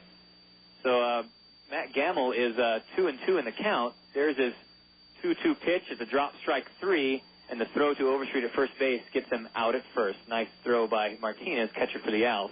So 1 out now for the Brewers here. No runners on base. Owls still leading 3-1 here in the top of the fourth. And now batting Ken Holmberg, the second baseman. And Joey, I'll tell you one other wonderful thing about the ballpark here is the scoreboard and the video screen. Oh, man. Those things cost a fortune. Yes, they do. And that is a high-resolution color screen, and you never see this level of amount. Rarely, very rarely. The fans here are very fortunate to have that kind of amenity here because there are parks at much higher level that have nothing close to that. Right. And it opens up so many options for you for make the game experience. Just keep the energy up throughout the entire game. Yep. And Holmberg now down 1-0 in the count here. 1 out for the Brewers so far. Dan Hawkins still out there doing a good job pitching out there. Here's his 1-0 pitch, and fouls that one off. And it's nice that there's room on the scoreboard because it seems like all the uniform numbers for the Brewers are like football numbers. I know. I don't get it. 71, 90, something? Doesn't make any sense. That's true. It said in your book you're a Indians fan. I grew up a Reds fan, and then I lived in Baltimore. Was an Orioles fan. An Orioles fan, okay. And so Oriole Park at Camden Yards is a very special place to me. There's a 2-1 pitch, grounds that one to shortstop Heinley Station, makes the dive for it, but it gets past him in the center field, and looks like Ken Holmberg with a single, and they're ruling that a hit. So still no errors yet for the Owls out there. Now a runner on first for the Brewers. It took a funny hop when it got to the skin part of the infield and kind of hopped under him. He thought it would skip more up the middle. And interesting. But yeah, I actually lived in Baltimore for a long time and had an office that was a block away from the construction site of Oriole Park, Camden Yards. So I could look out my window and actually watch it be constructed. Oh, wow. In fact, I have a special section in my baseballparks.com website devoted to the evolution. Like a time-lapse thing. So now runner on first for the Brewers, and now batting for the Brewers, Augustine Septimo, left-handed batter, the designated hitter tonight. He walked his last at-bat. He's got an 0-0 count. Also leading 3-1 here in the top of the fourth. Hawkins, the pitcher for the Owls, still throwing over there to Overstreet, making sure Holmberg doesn't get anywhere. Okay, here's the 0-0 pitch to Septimo, swing and a miss on a high fastball. Strike 2. And Joey, speaking of the ballpark in Baltimore, every new baseball stadium that has opened in the last 12 or 13 years owes a debt of gratitude to that stadium. Okay. It changed forever the way ballparks are designed. They were made to be much more aesthetically pleasing. Sure. Fan comfort, sight lines, throwback, not just, sterile, cookie cutter kind of environments that really were the norm all the way up through 1991 when the new stadium opened on the south side of Chicago. That ballpark was so sterile that they had spent, $30 or $40 million just renovating it, and it's almost a new park. It's only 15 years old, and they had spent millions in making it into a more comfortable ballpark. Now, why all the way up to 91 did they not mind so much? Was it it's more for the baseball, not for the fans? They're just coming as an afterthought kind of a thing? They wanted they wanted a modern look, and in that era, 60s, 70s, all the way through the 80s. Teams wanted a modern-looking stadium, and the Orioles, in fact, the original plans for the stadium in Baltimore were for a modern, multi-deck stadium with rounded corners, all those kind of things. And the Orioles said to the architects, no, we want it to be a throwback type of stadium like Connie Mack, Ebbets Field in Brooklyn, those kinds of things. We want it to be angular and more old style. Sure. There's the 2-2 pitch to Septimo. He knocks that one out into the gap in right center. Here comes Holmberg around to third base. So a single for Augustine Septimo, and now runners on first and third for the Brewers with only one out. It's an interesting book written by a reporter actually in the Baltimore, Washington area named Peter Richmond called, I think it's just called Ballpark. And it tells the whole story. It's interesting to a guy like me who lives and dies by, about baseball parks. But it talks about the arguments that happened behind the scenes with the Orioles and the architects. The architects wanted modern and the Orioles wanted retro. And since it was the Orioles and the state's money in Maryland, that side won. And I think every ballpark that's been built since then really owes something to the Orioles for changing the way sports stadiums are designed. Now batting for the Brewers is Ned Yost, the fourth. His 0-0 pitch, he slaps it out in the left field, and it bounces off of the wall out in the left field, almost all the way in the back there. Who is that? That's Coles out there. He can't get on top of it, makes the throw in, and looks like a run scored in for the Brewers. Number 64, Ken Holmberg, coming in for the run scored, and a double for Ned Yost. So now the Owls, looks like we got two in. Because Septimo was on second, Holmberg was on third, and 2 runs scored in on that double from Ned Yost. So Ned Yost now with 9 RBIs in the season, and now the score is tied 3-3 here in the top of the fourth. Runner on second still for the Brewers. It was almost 3 in because that didn't miss being a home run by very much. By about off the top of the wall, yes. That's kind of a short porch down in left field there, but that's one of the things that makes the ballpark interesting. Right. It's a short poke, 305 down the left field line, but it's Yankee Stadium-esque at 427 in Death Valley, out in between left center and center field. And that's one thing that makes baseball parks more interesting to baseball fans than football stadiums are to football fans or hockey arenas are to hockey fans. Because of the variation. Uniformity, of those. And there are things that teams can actually do to construct their roster and things they can do with groundskeeping and that kind of thing that can give their team an advantage. That's much harder to do in other sports. Right. More of a manipulation of the team. I noticed out in Ogden, their park, theirs are like, 3 stories tall? Yeah. Some of their walls out there. Yeah. About, I don't know, I'd say 20, 25 feet tall, some of them. And that made for an interesting game. And then sometimes when of course, the wind picks up, out here, we had about 25-mile-an-hour winds last night. Made for an interesting game as well. Looks like we have a pitching change out there for the Orem Owls. Now pitching is number 34, Tim Madison. Tim Madison now pitching for the Owls, coming into the game. The record of 1-0. 3.38 ERA, 8 innings pitched, and 4 strikeouts in the season. So Tim Madison coming in at the top of the fourth with the score tied 3-3. Brewers still have a runner on third base with 1 out. So tell me about what people can expect if they go to your website. What do they see there? Sure. And, you know, it's interesting since I published a book a couple of years ago on Major League ballparks. A lot of people have asked me, well, you know, are you going to do a new edition of it? There's been new ballparks that have opened in the majors. I'm like, I do it every day. It's called baseballparks.com. I mean, there's about 40,000 words in the book. Right. I'm pushing 200,000 words on the website. And it's up to the minute. Yes, because I'm doing reviews of brand new ballparks. I use the front page of baseballparks.com as a little bit of a blog, as a, you know, links to articles about, you know, this city has just funded a, you know, we're going to have a referendum to fund a new ballpark, or, you know, this stadium's been delayed, or there's always things going on in Washington with its new stadium. If it ever gets built, I mean, there's always ballpark news, and I use the front page, what they call the home page, of baseballparks.com to communicate those kind of things where they can always link to articles within the site or in newspapers around the country. Okay. So that's the home page. I should also mention I always have a contest running that is that has trivia questions or whatever about. I have one going right now about Yankee Stadium because I thought that would be timely because the Yankees are going to replace that stadium in a few years. They built one right next door. So I thought that would be a good one. But a lot of times I'll have photos of stadiums from around the country that fans need to identify. We always have a very nice prize that goes to the to the contestants that get all the questions right, that kind of thing. So we try and keep it lively. There's a lot of interaction between from visitors back through the site with their thoughts. So now batting for the Brewers is Ryan Crew, the shortstop, and he's got a runner now on second base, 1 out. Score is tied 3-3 here in the top of the fourth. Ryan Crew had a double his last at bat. He's so far 1-0 in the count. Let's see, what else can I ask you about? This book you wrote, what was the last new park that was reviewed in this? Well, it's a snapshot of all of the stadiums that had opened by 2001. Okay. A couple of years ago. Gotcha. So it has the new parks in Houston and San Francisco and Milwaukee. And then there was a gap where no stadiums open. I thought that was a great time to publish the book. Sure. But all the stadiums that have been open since then have full reviews on baseballparks.com. Okay. And that's probably the part of the website that I'm most proud of are the in-depth reviews I do of all the new stadiums that open. And there will be one for this ballpark in a week or two when I get everything, all my notes together and get the pictures figured out and everything. And it's going to be a positive review. I bet. really like the place. We're spoiled here. Here's the 2-1 pitch to Ryan Crew. And it drops, but no runners advance there. So the 3-1 count now for Crew. Runner still on second for the Brewers. Score is still tied 3-3 here in the top of the fourth.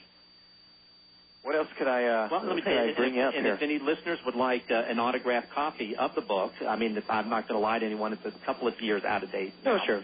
But I don't have a book that I wrote, so here you go. It's fun having one. I'll tell you, go to Amazon.com and look yourself up. I think that's kind of fun.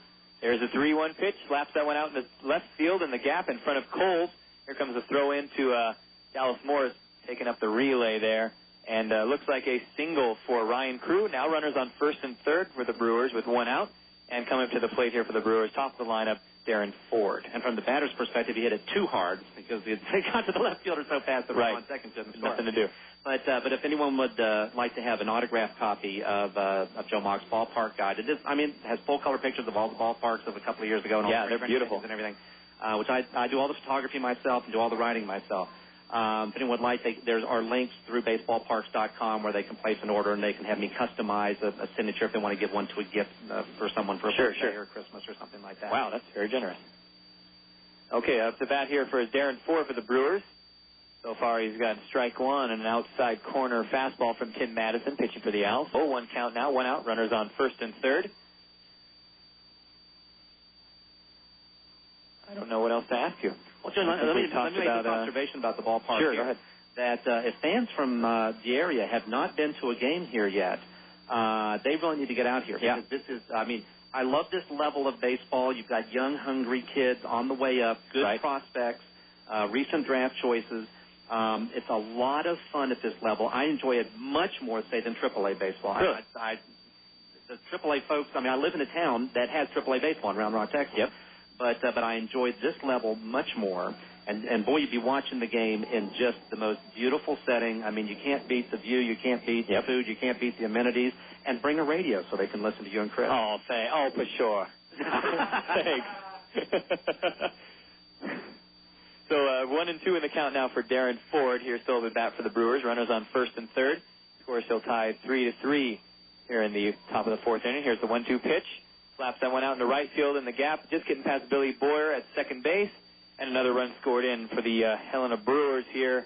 They now lead us 4-3 in the top of the fourth inning. They have a runner on first and third base. Another RBI for Darren Ford, now with 14 on the season.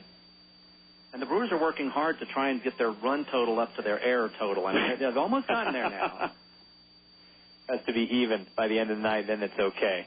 Well, let's see what they're going to do if they actually commit 10 errors in this game. Yeah, how will it fit on the scoreboard? I've never seen that before. Maybe it turns into a letter. A, B, C, X, and that. So now batting for the Brewers is Charlie Fermate. Here's his 0-0 pitch, and he grounds that one to Dallas Morris at third and gets past him into left field. And runners advancing all the way around. Bases loaded now for the Brewers, thanks to a single from Charlie Fermate. So bases loaded, one out, top of the fourth. Score is tied 3-3, and coming up to bat here, Ángel Sálome, the catcher. I was going to say something. I don't know what it was. Probably can't help you there unless you give me a clue. That's true. Were you going to ask me about movies like you and Chris were talking about earlier? Do you like? I was going to ask you. So, baseball fan since the youngest of age, or did you just come into it? Baseball fan from the youngest of age. Did you play? Not very well, which probably is what led to my love of ballparks. Sure. It was my niche, not playing. It was, traveling to ballparks, writing about them. I have photos and photo albums that go back, almost 40 years. Wow. Because I would make my parents drive me around and, if we're going to go this route, now let's go this other route so I can take a picture of the ballpark there. Go past and I've always loved doing that. And did you take any photography classes or any writing to help you describe things, or was it just a passion? There's the 0-0 pitch. It's a pass ball and a run scored in for the Helena Brewers again. That's Ángel Sálome at the plate. That one getting past Brett Martinez, the catcher. So now runners on second and third. Another run scored in for the Brewers. That was Ryan Crew coming in. And now the score is 5-3 in favor of the Brewers here in the top of the fourth. And there's Zeke Zimmerman, the pitching coach for the Owls, going out for a little pitching conference. And Joey, funny you should ask that about my background in writing and all this kind of stuff. When I was a kid, believe it or not, I actually hand wrote my own sports weekly newspaper. My father had an old mimeograph machine, and I would make copies of it and sell subscriptions to this thing, and I would figure out statistics and all this kind of stuff. And that's kind of nerdy for a kid to do. Well, but it all started there. I was, sports editor and editor of my junior high paper, of my high school paper. I studied journalism and have a journalism degree. Part of that is photography. Part of that is writing, obviously. And so, my normal day job doesn't give me the outlet for that. Right. But doing, ballpark reviews, traveling all around, and thinking baseball, writing articles for other places. I write articles and do photography for other, things. Always related to baseball, of course. But that's just a creative outlet for me. And the fact that I've generated almost 200,000 words now on baseballparks.com, I guess that makes it quite an outlet, doesn't it? So they kept in Tim Madison, pitcher for the Owls. So the Brewers still have a runner on second and third, one out. Ángel Sálome at the plate right now with a 1-0 count. Here's his pitch.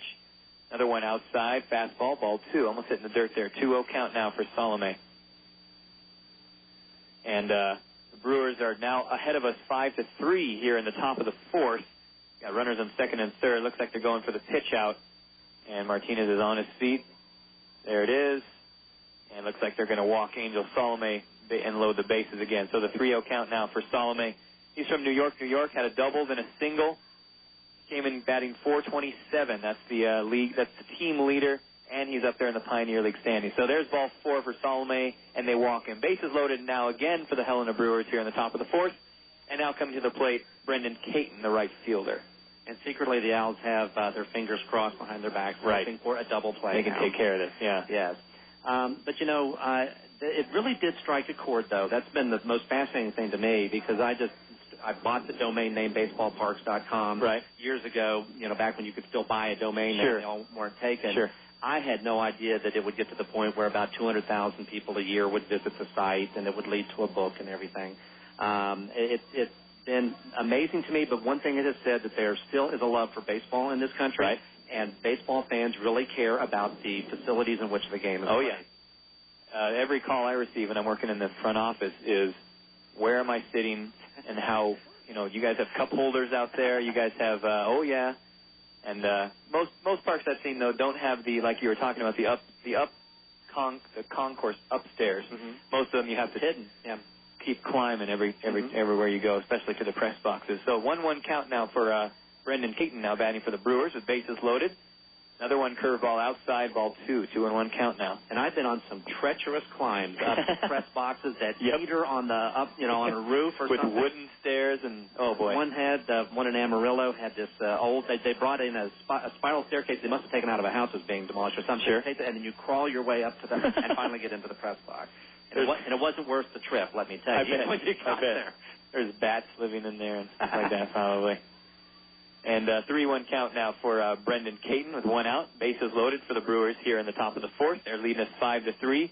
Brendan Caton is from Fort Myers, Florida. Here comes his 3-1 pitch.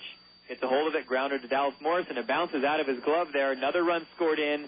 Here comes another one coming in. That's Charlie Fermain. Another run scored in for the Brewers. And now they lead us 7-3 here in the top of the 4th, and runners on first and second with only 1 out. That was just a single from Brendan Caton, but it got past Dallas Morris into left field and enough for 2 more runs scored. Go ahead, Joe. And Joey, it might not be surprising for you to learn, or maybe you already know this, that there really is a professional society, a professional association for geeky guys like me that just live and die about baseball. Sure. I've met them, yeah. Yeah, the Society for American Baseball Research really is a thing that you pay dues to, and they have their a convention. They move around. And in fact, it's going to be in Toronto in a week and a half, which is why I'm going to be up in that part of the country going to Manchester to see that new ballpark up there and check off my final one of the year of the new parks. But it's a lot of fun. I mean, it's a lot of statistics, and I'm not so much into that. But there is a ballpark committee and history and minor league committees and things like that have very, very interesting, reports that they give, presentations that they put on. And I've gleaned some things from those that have helped me in writings, and I do lecturing and that kind of thing as well. And I mean, it's just a really nice, neat package of things that come with being a member of SABR. So there's a commercial for SABR. They're a non-profit organization. So they deserve the boost. Someone might want to join. Here's the 1-1 pitch.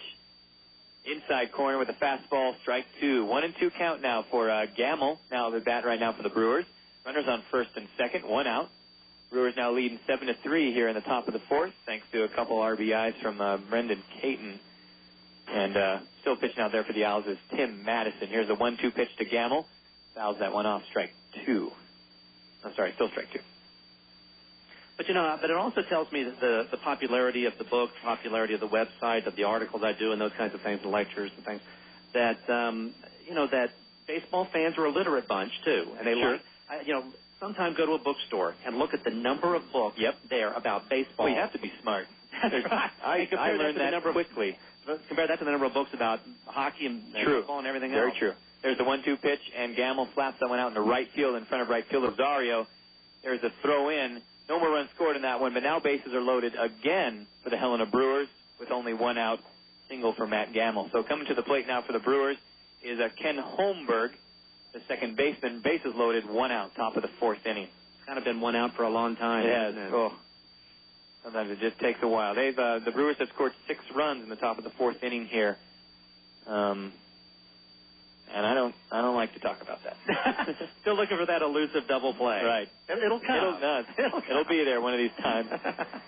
But you know what? Even when this game is going like this, it's still fun. It is. It is still fun being here because I think the Owlz organization makes it fun. They make it the game day experience fun. Right. Music, food, in-between innings promotions, shooting T-shirts up in the crowd. And Hoots, the mascot, that's one of the nicer mascot costumes, and I mean that is very, very professional. So I mean this is not some low rent, low budget approach to putting on baseball games here. They really do it right here, and I'm very, very impressed. Well, thank you. A lot of thought went into everything, and especially Jeff Katowski, the owner, one of the co-owners. So much thought put into the actual comfort of the fans coming to the game and making sure the game keeps the action alive the entire time. There's never a lull in the action at all. And I know a big thing with him was keeping the sight lines available when you buy food. So you just turn around in line, and you can still watch the game. We also have the playground out there for the kids, the gourmet barbecue, the berm seating like we talked about.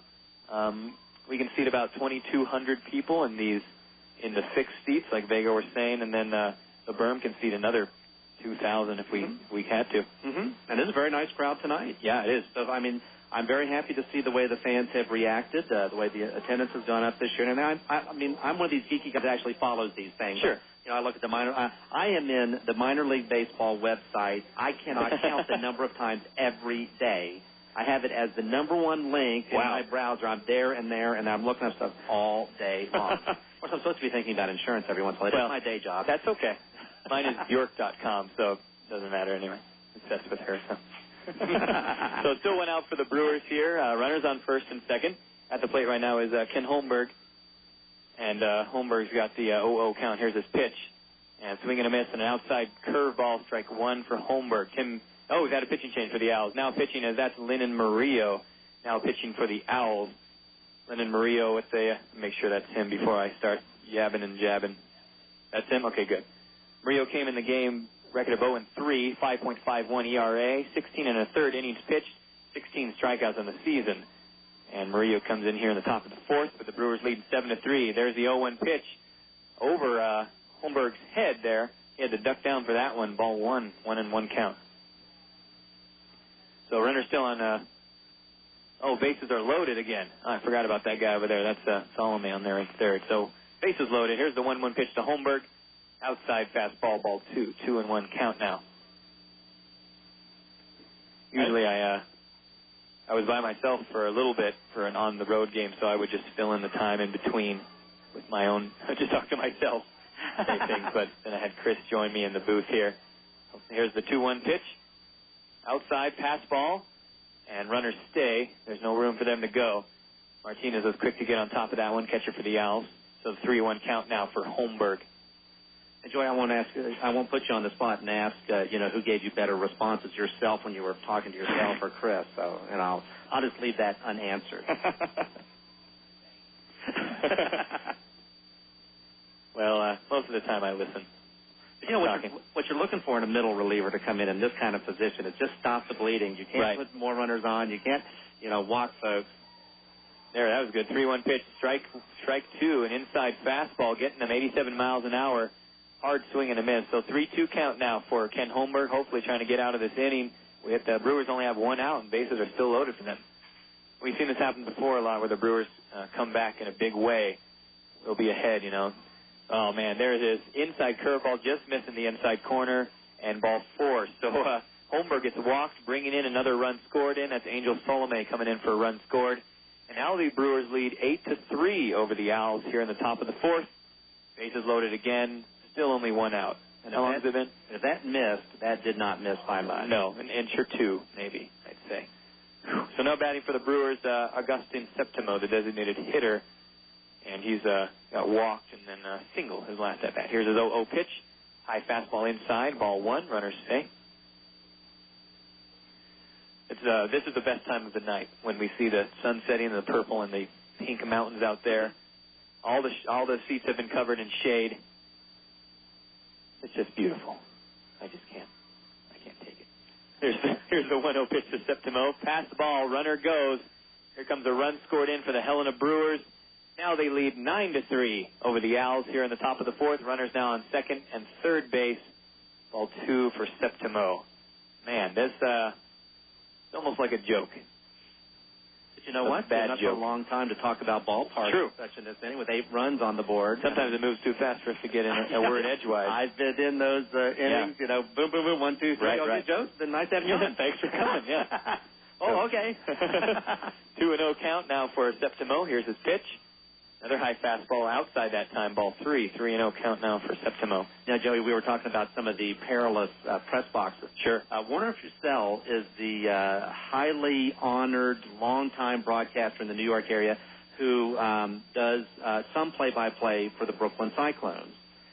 when professional baseball came back to Brooklyn a few years ago, they landed quite a coup in getting him to do some of the play-by-play for them. Well, in the first season, he did most of the road games for them. And Pittsfield, Massachusetts was in the league back then. There's a 3-1 pitch. Pops that one out into right field. Rosario snags it out of the air. There's the throw to home. Overstreet picks it up, tries to relay it, but doesn't throw anywhere. And another run scored in for the Brewers. They now lead 10-3 over the Owls here in the top of the fourth, and still have a runner on second base. But now finally 2 outs. And you're almost relieved even though a run scored because you got an out. Yeah. I know. Is it a good that point of being stuck with 1 out? Is it a good exchange, though? I don't know. The Warner Fussell made road trips that first season, and I happened to be at the game when Brooklyn was playing at Pittsfield. And Pittsfield Stadium is it's arguable, but could well be the oldest ballpark in America. Okay. Built in the 1910s. Wow. And what you had to do to get up to the press box if you were a visitor, the home team had their press box right right behind home plate.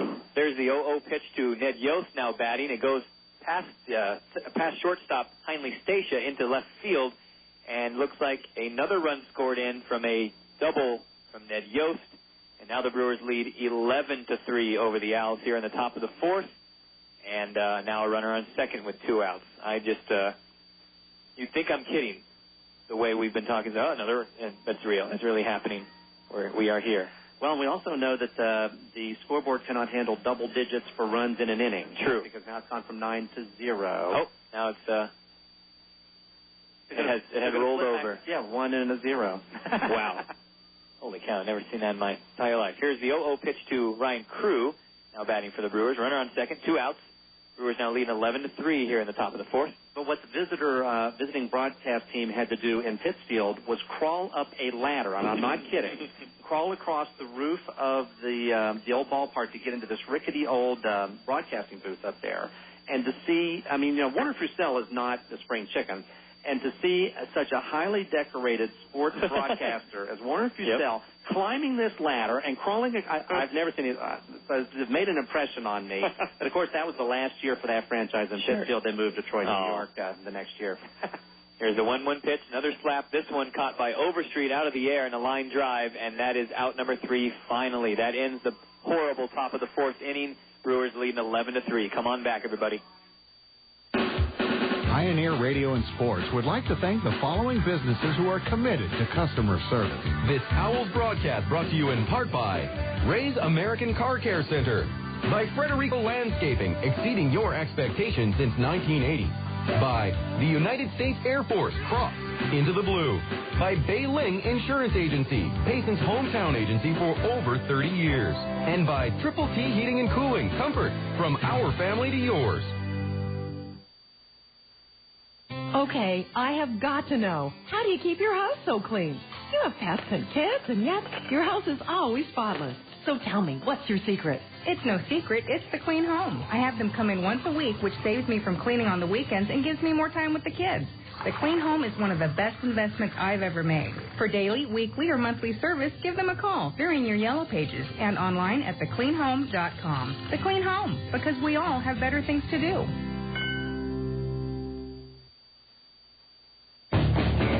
Hey fans, have you poured concrete lately? Did you order 8 yards and only use 6? Did you have to pay for what you didn't use? Do you want an alternative? Then log on to gotconcrete.com. We deliver fresh concrete mixed right on your site from as little as a quarter yard to 8 yards. No more calculating exactly or ordering an extra half yard to be safe. We service customers from Santa Quinn to Point of the Mountain. Find us at gotconcrete.com. 1400 K-Star. Well, we know. Welcome back, everyone, to Birds of Play with the Wingman. Thanks for tuning in. Still in the booth with me is Joe Mock. We're about to say goodbye to him in this inning. He's going to tell us a couple more funny stories about being in the minor league, major league industry. We're in the bottom of the fourth. The Brewers are leading 11-3 over the Owls here. The Owls up to bat finally. Now batting is Josh Cole, the left fielder. Here's his 0-0 pitch, and it's catching the outside corner fastball. 0-1 count now for Coles. I was going to ask you, Joe Mox, tell me about celebrities or famous people you've met through your experiences at parks. Sure. just as the 100th anniversary of the American League was a couple of years ago, the National Association of Professional Baseball Leagues, which is the governing body of minor league baseball, figured it was its 100th birthday, too. Who knew? But okay, so they said it was their 100th birthday, and they had a big to-do at the Smithsonian in Washington. And so I went to Washington, and they had a panel discussion and everything. So one of the panelists was the real honest-to-goodness Crash Davis, the one that Kevin Costner played in Bull Durham. And so I got to chat with him for quite a while, and I've never met anyone in baseball who was as live a wire as him. I mean, he was hilarious. And I said, well, what was your favorite ballpark, to play in? Whichever one had the shortest fences. Well, which one did you choose? Whichever one had the line. I mean, he was just on top of everything like that.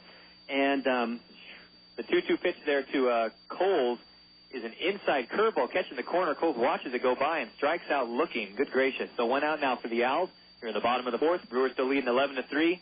Next up to bat is Billy Boyer for the Owls. Looks a little high to me. Yeah. Man. The base runners here to get back in the game. Yeah. But I didn't know it until later, but I talked with his daughter, who had brought him from North Carolina up to Washington for this. But he actually had terminal cancer and had only weeks to live when he came to this. And he died actually, about 3 or 4 weeks later. You would never tell, though. No, there's a picture of me with him on my website if you want to take a look at that. There's the 0-0 pitch to Boyer. Curveball outside, strike one. Boyer looking bad at that one. Heard you mention one of the players is from Midland, Texas. Yep. Midland opened a new ballpark a couple of years ago, and I was at a game there, I guess it was last season. And there's the 0-1 pitch to Boyer. Beautiful hit down the third base line. It's fair, only inches away from the line, and a double for Billy Boyer. Here's a throw in. Beautiful hit. So now a runner on second base for the Owls. Wow, a double from Billy Boyer. That is Boyer's, let's find out, fourth double on the season. Bam. So now runner on second with 1 out. Coming up to the plate is Anderson Rosario, bottom of the lineup. Brewers still leading 11-3 here in the bottom of the fourth. But I've gotten to know the staff at Midland's ballpark, American Bank ballpark, pretty well. They said, Joe, there's someone you got to meet over here, And so I had a photographer with him and running around, and I'm like, who is this guy? Well, it was Michael Lewis, who the previous year had released Moneyball, to, New York Times bestseller about Billy Beane and the Oakland Athletics and everything, and he's writing a follow-up. So I got to meet him, have my picture taken with him and everything. That's on my website, too. Makes it seem like, I'm sure it made his day that he got to meet me. I'm sure that same picture is probably on his website somewhere. Same exact one. Maybe he'll quote me or something in his new. But I mean, a lot of folks that Jim Bowden asked me to do research for him when he was writing a book a couple of years ago. No, it was not a sequel to Ball 4. It was a little more serious book than that. I mean, I've met so many people through baseball and through the ballparks and through research and things like that. It's been a lot of fun. There's the 0-0 pitch to Rosario. Slams that one to the shortstop. There's the throw to first. And it is in time for out number 2. So Rosario thrown out at first. Still a runner on second. 2 outs for the Owls. Brewers leading 11-3 here in the bottom of the fourth. And, Joey, I'll give another plug to a wonderful author who's really up there in years now. His name is Lawrence Ritter. He wrote the wonderful book that was a bestseller, I guess probably in the early 90s, called Legends of Their Times, about players who, back in the 60s, he tape recorded major league players who played like from 1900 to 1920. Wow. Who played with Ty Cobb and this kind of thing. And then years later, he took those tape recordings and wrote this book on it. And most of the people had long since died. Sure. And to hear how those people played and everything. Well, he sent me a letter one time saying that he got a hold of my book and thought it was the most wonderful book. He loved it. And he wrote a book about ballparks himself. Okay. And so that was wonderful getting to know someone like that. So I tell you, writing a book, having this website, doing all the traveling I do, getting to meet a lot of wonderful broadcasters like you and Chris and everything. Yeah. Of course, I'm going to put this on my website as the highlight of my life, But maybe not the 10-run inning. Oh, yeah, don't mention that part. But it's been, I mean, there's so many positive things that can come from the sport of baseball. Right. And I'm living proof of that. There's so many venues, too, in the sport that I never knew existed. And, get a job involved in this as well. My 9-year-old asked me just about a week or two ago, I said, well, why do you like baseball parks so much? Well, I've always enjoyed them, and it's kind of my niche in the world of sports. And it's let me meet so many people. I mean, I was doing this Pat Sajak documentaries for the Travel Channel was wonderful, meeting all the different authors and the producers and all these things. and Pat Sajak had me on his national radio show. Joe Buck was the other guest with me that day. I mean, there's been so many really neat things that baseball has brought me. Yeah. I can't say it's made me rich, but it's given me riches of enjoyment that money could not buy. Sure. And so, hey, it's a fun ride. I don't want the ride to be over. I'm having too much fun. Good. Bradley Kuhn just got walked out there. He's up at bat for the Owls, walked in a ball 4, now batting Heinley Statia. So Joe Mock's book is Joe Mock's Ballpark Guide. He's also the creator and webmaster of baseballparks.com. Check that out, please. Thank you, Joe Mock, for joining us up here in the booth. Pleasure having you up here. Thank you. Enjoy the rest of the game. Take pictures. Oh, I will. And it's a beautiful place. Joey, thanks for having me on. You're very welcome. And look forward to listening to you and Chris for the rest of the game today. And keep up the good work. Thank you so much. Have a wonderful night. So we're at Heinley Stations up at bat right now. 2 outs for the Owls. Runner on first and second now, thanks to a walk from Bradley Kuhn and a double from Billy Boyer. And so 1-1 count now for Heinley Statia. And here comes his pitch. And he gets a hold of it, grounder to the second baseman. There's the throw to first and gets out number 3. That ends the bottom of the 4th. Brewers lead still 11-3. Come on back to the top of the 6th. Oh, no. Oh. Hello, you've reached the Satellite Emergency Service. We've located your position. How can I help you? Yeah, I spilled my Diet Pepsi. The whole thing spilled out onto the side of the road. It's empty, and I'm still thirsty. Okay, Miss Harvey, was the Diet Pepsi full or half empty? I still had at least 3/4 of it left. Mm-hmm. Are you walking or biking? Biking. How familiar are you with the area? Not very. You're facing southbound? Yes. All right, go 1.3 miles. You'll see a dog chasing a mailman. Take a right. There'll be a gas station with a mini mart on the left-hand side. You'll be able to purchase another Diet Pepsi there. Thank you. Thank you so much. Is there anything else I can help you with today? I don't have my wallet on me. Double check your left pocket. There's some lint and $1 and change. The Diet Pepsi Satellite Emergency Service provides you with the safety and security no other soft drink can. Subscribe today and enjoy Diet Pepsi wherever you go. Light, crisp, refreshing. Diet Pepsi. If the Owls are going to compete for the Pioneer League Championship, they're going to need an ace on 5757. Ace Mortgage Company. Absolute commitment to excellence. 1400 K-Star. Welcome back, everyone, to Birds of Play with the Wingmen. Thanks for tuning in. We're now in the top of the 5th inning. The Brewers are leading 11-3 over the Owls. Joining me back in booth, Chris Peterson. I still maintain it's 3-1 in favor of the Owls. I agree. When Chris left, it was a much different ball game. Am I the good luck charm? Perhaps.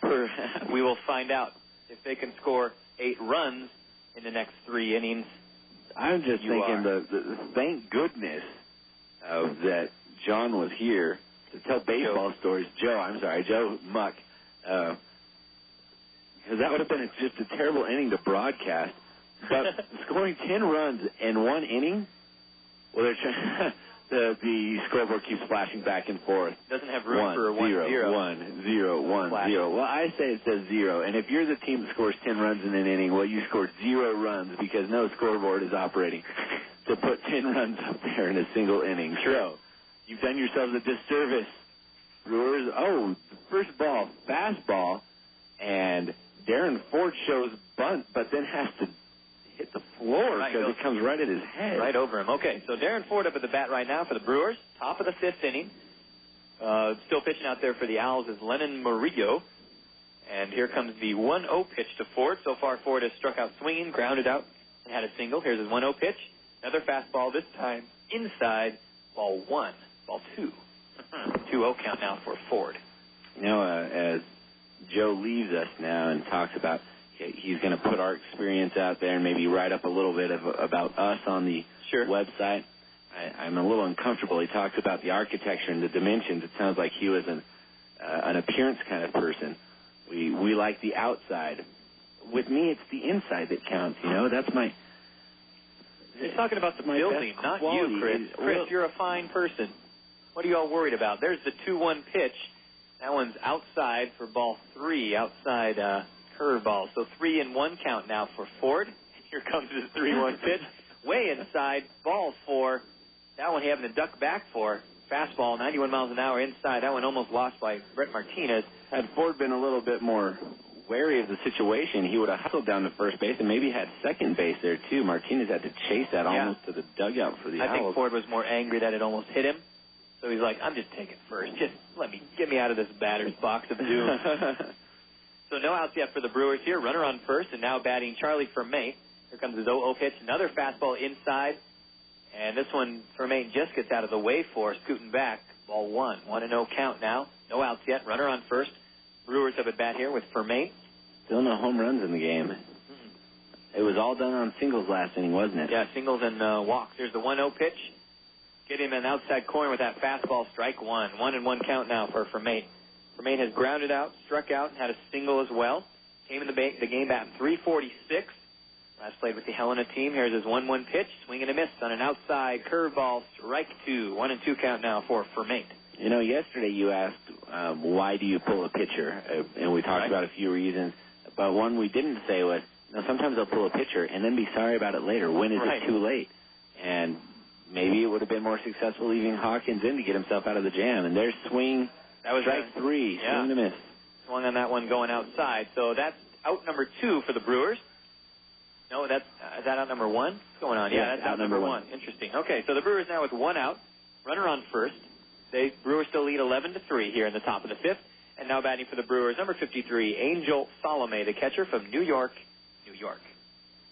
Sálome coming to the plate after having doubled, singled, and walked. There's his 0-0 pitch, and he cracks it out in the center field. The center fielder, Kuhn, is underneath it, way back in the warning track, and grabs it for out number 2.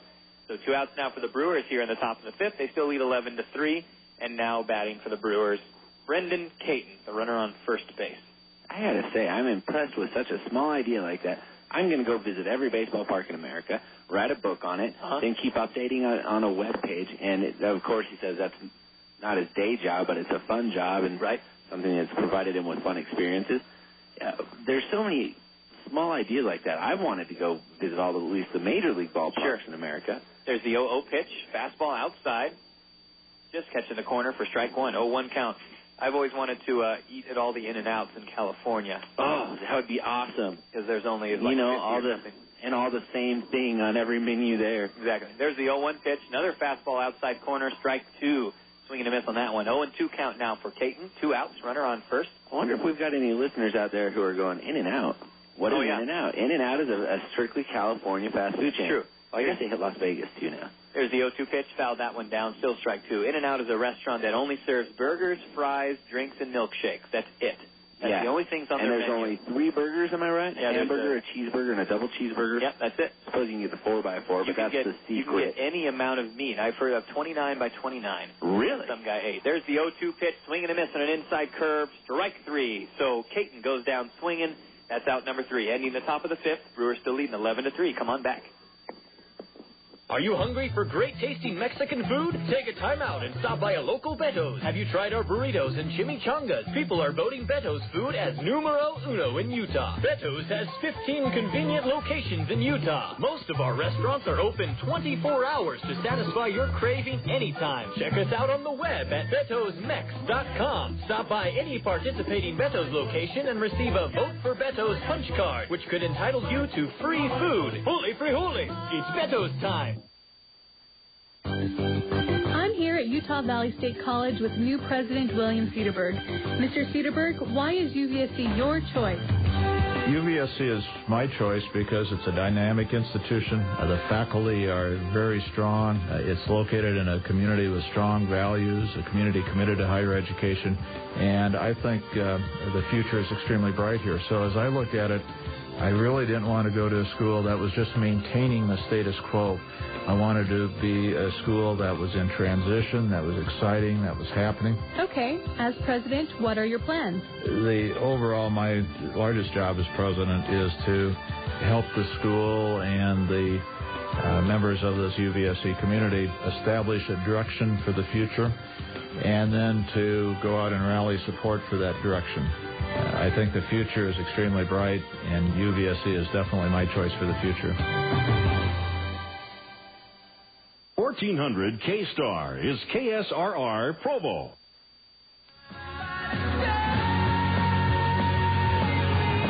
Welcome back, ladies and gentlemen, to Birds of Play with the Wingmen. You're listening to the bottom of the 5th inning. The Brewers are leading 11-3 over the Owls. We've had a pitching change out there for the Brewers. Now pitching number 39. Is that what they said? Yep. Number 39, Josh Lewis. Josh Lewis from Valley Mills, Texas. First time we've seen him pitch. He was acquired in the 42nd round in 2004. Last played with Temple College out in Florida. Pardon me. Josh Lewis comes in the game with a record of 0-0, 3.24 ERA, 8 1/3 innings pitched so far, and 5 strikeouts on those innings pitched. Okay. Well, the Owls trying to strike back here. They did a very good job keeping the Brewers scoreless in the top of the 5th. Right. Now Dallas Morris comes to the plate. Morris has flied out and struck out. Right.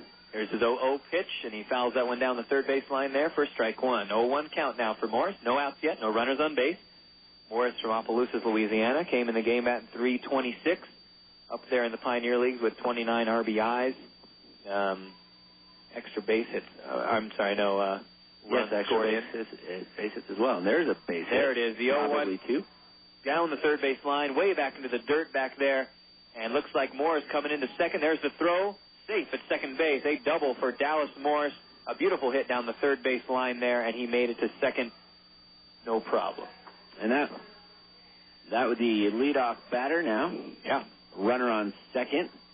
And my mind is everywhere right now. I'm just trying to fathom in my head exactly how are we going to make this up. And it's not impossible to make up 8 runs. But now coming to the plate is Patrick Riley. All right. One of the lefties on the team here, the designated hitter, goes to Mesa, California. Riley has grounded out twice so far. And here comes Riley's 0-0 pitch with a runner on second. No outs yet, and lets it fly. Swing and a miss, and an inside fastball. Strike one for Riley. 0-1 count. Maybe this is another situation. This is how we're going to do it. Okay. Because we, the Owls, brought in Madison, and Madison's a good pitcher, had a rough outing tonight. And that's what led to the big inning for the Brewers. Right. Now, they've taken out their pitcher perhaps too early as well. Might Let's change, hope. yes. Let's hope. There's the 0-1 pitch to Riley. Inside fastball again. Strike two. Swing and a miss. Trying to get too close to him there. 0-2 count now for Riley. No outs yet. Runner on second. Riley's last play with the University of Arizona. Came in the game batting .277. Chris, anything to say? You don't have to. He bat 277. I'm still in my mind also, though, the other reason it's everywhere is I'm a little bit inspired by Joe.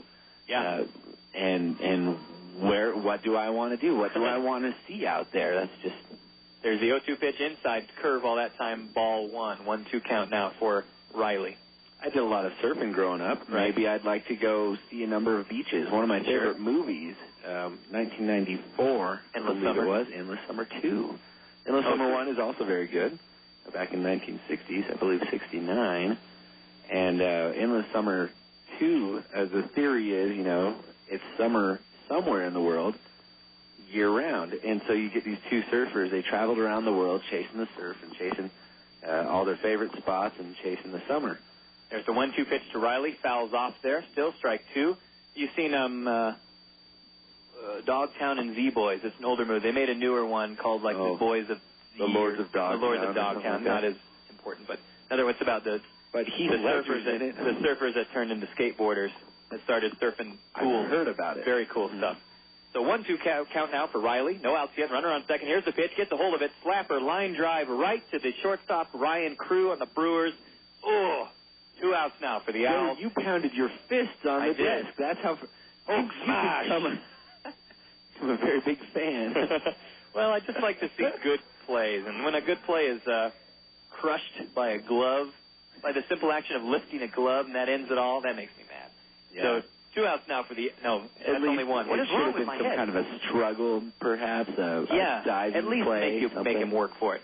So 1 out now for the Owls. Still a runner on second. Brewers still leading 11-3 here in the bottom of the 5th. And now batting for the Owls is Brett Martinez, the catcher. Martinez reached on an error and scored a run. Right. Also twice reached on errors. Fouls off his first pitch. Fastball, strike one. And he went off and stole a base the last time he was there. That was cool. Stranded out there.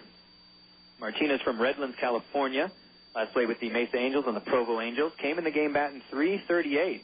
That is the highest for the lineup tonight. Here's the 0-1 pitch. High pop fly going into right center field. And looks like right fielder calls for it, makes the catch. There's the throw to second. So Martinez popped out, still a runner on second base, and now 2 outs for the Owls here in the bottom of the 5th. Yep, they had a good chance here with Dallas Morris having a double to lead off the inning, but now 2 outs, and Kobe Overstreet comes to the plate. Kobe Overstreet has struck out twice tonight. Yeah. Overstreet from Midland, Texas. He's the guy from Midland, Texas that Joe Mock was talking about. He last played with the Oklahoma City University. Came in the game batting .267, acquired in the 22nd round in 2005. Here comes the 0-0 pitch to Overstreet. Fastball outside there. Ball 1. I refuse to believe Overstreet will get out this time. It will be something in play, at least a single. Is that your prediction? Yes. Chris Stradamus? A single to the opposite field. He's going to go over to the left field. There's the 1-0 pitch. Fastball gets him on the outside corner. Watches it go by for strike 1. 1-1 count now for Overstreet. That might have been the pitch to do it on. Thanks, Chris. You could see that again, though. Tripping me out. That little light blinking back and forth. 1. Yeah, it's kind of confusing. 0. Blink 1. Anybody getting to the game late, not knowing what's happened, is all confused. Kind of talking binary to us or something. Some robot in the audience. It's all 1s and 0s. Game is interesting. There's the 1-1 pitch to Overstreet. Inside corner for a fastball. Seating. Strike 2. 1-2 count. 2 outs. Man, we're having too much fun. People are going to get mad. This is we've got a great crowd tonight. Yeah, really lively. Here's the 1-2 pitch. High fastball outside. Ball 2 for Overstreet. 2-2 count. 2 outs. My message to the audience tonight, here at the stadium, where were you last night? We crushed them. Right. It was a great game. Right. All right, 2-2 count now. Here's the pitch to Overstreet, and he calls for a little breaky break. I was going to say something about, the pitcher for the Brewers right now, Lewis. He's throwing his fastballs around 90. Yeah. So far. 91 even. Here's the 2-2 pitch. Fouls that one off there. Still strike 2 for Overstreet. That's right. Your eyes don't deceive you. 90.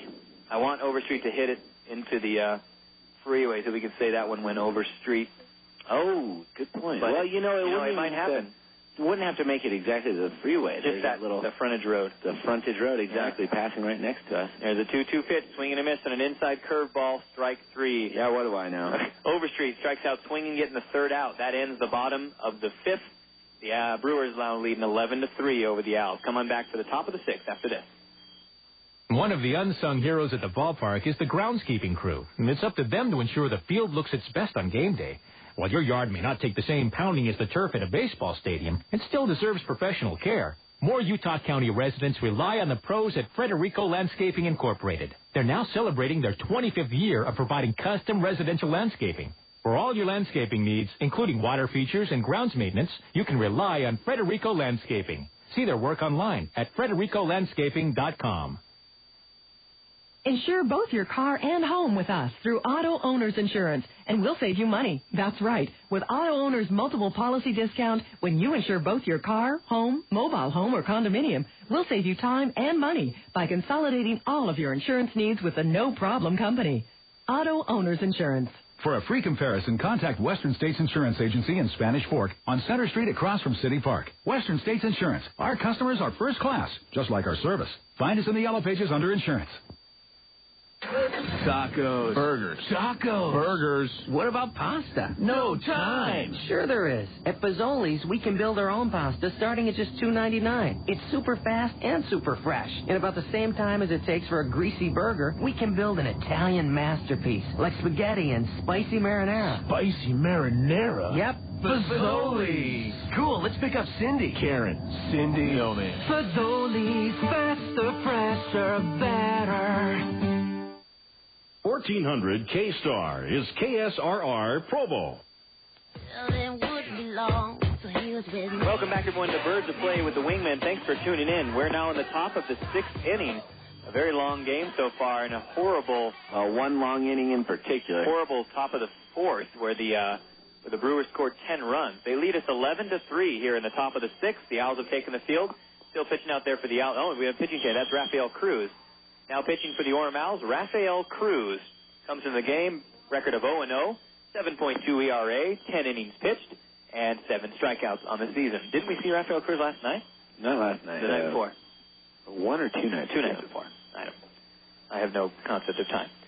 And a good thing, because it's a long one tonight. Yeah. Batting now for the Brewers is Brendan Caton. I'm sorry, Mat Gamel. I always miss one. Mat Gamel's first pitch is inside with a curveball for ball one. 1-0 count now for Gamel. No outs yet. No runners on base.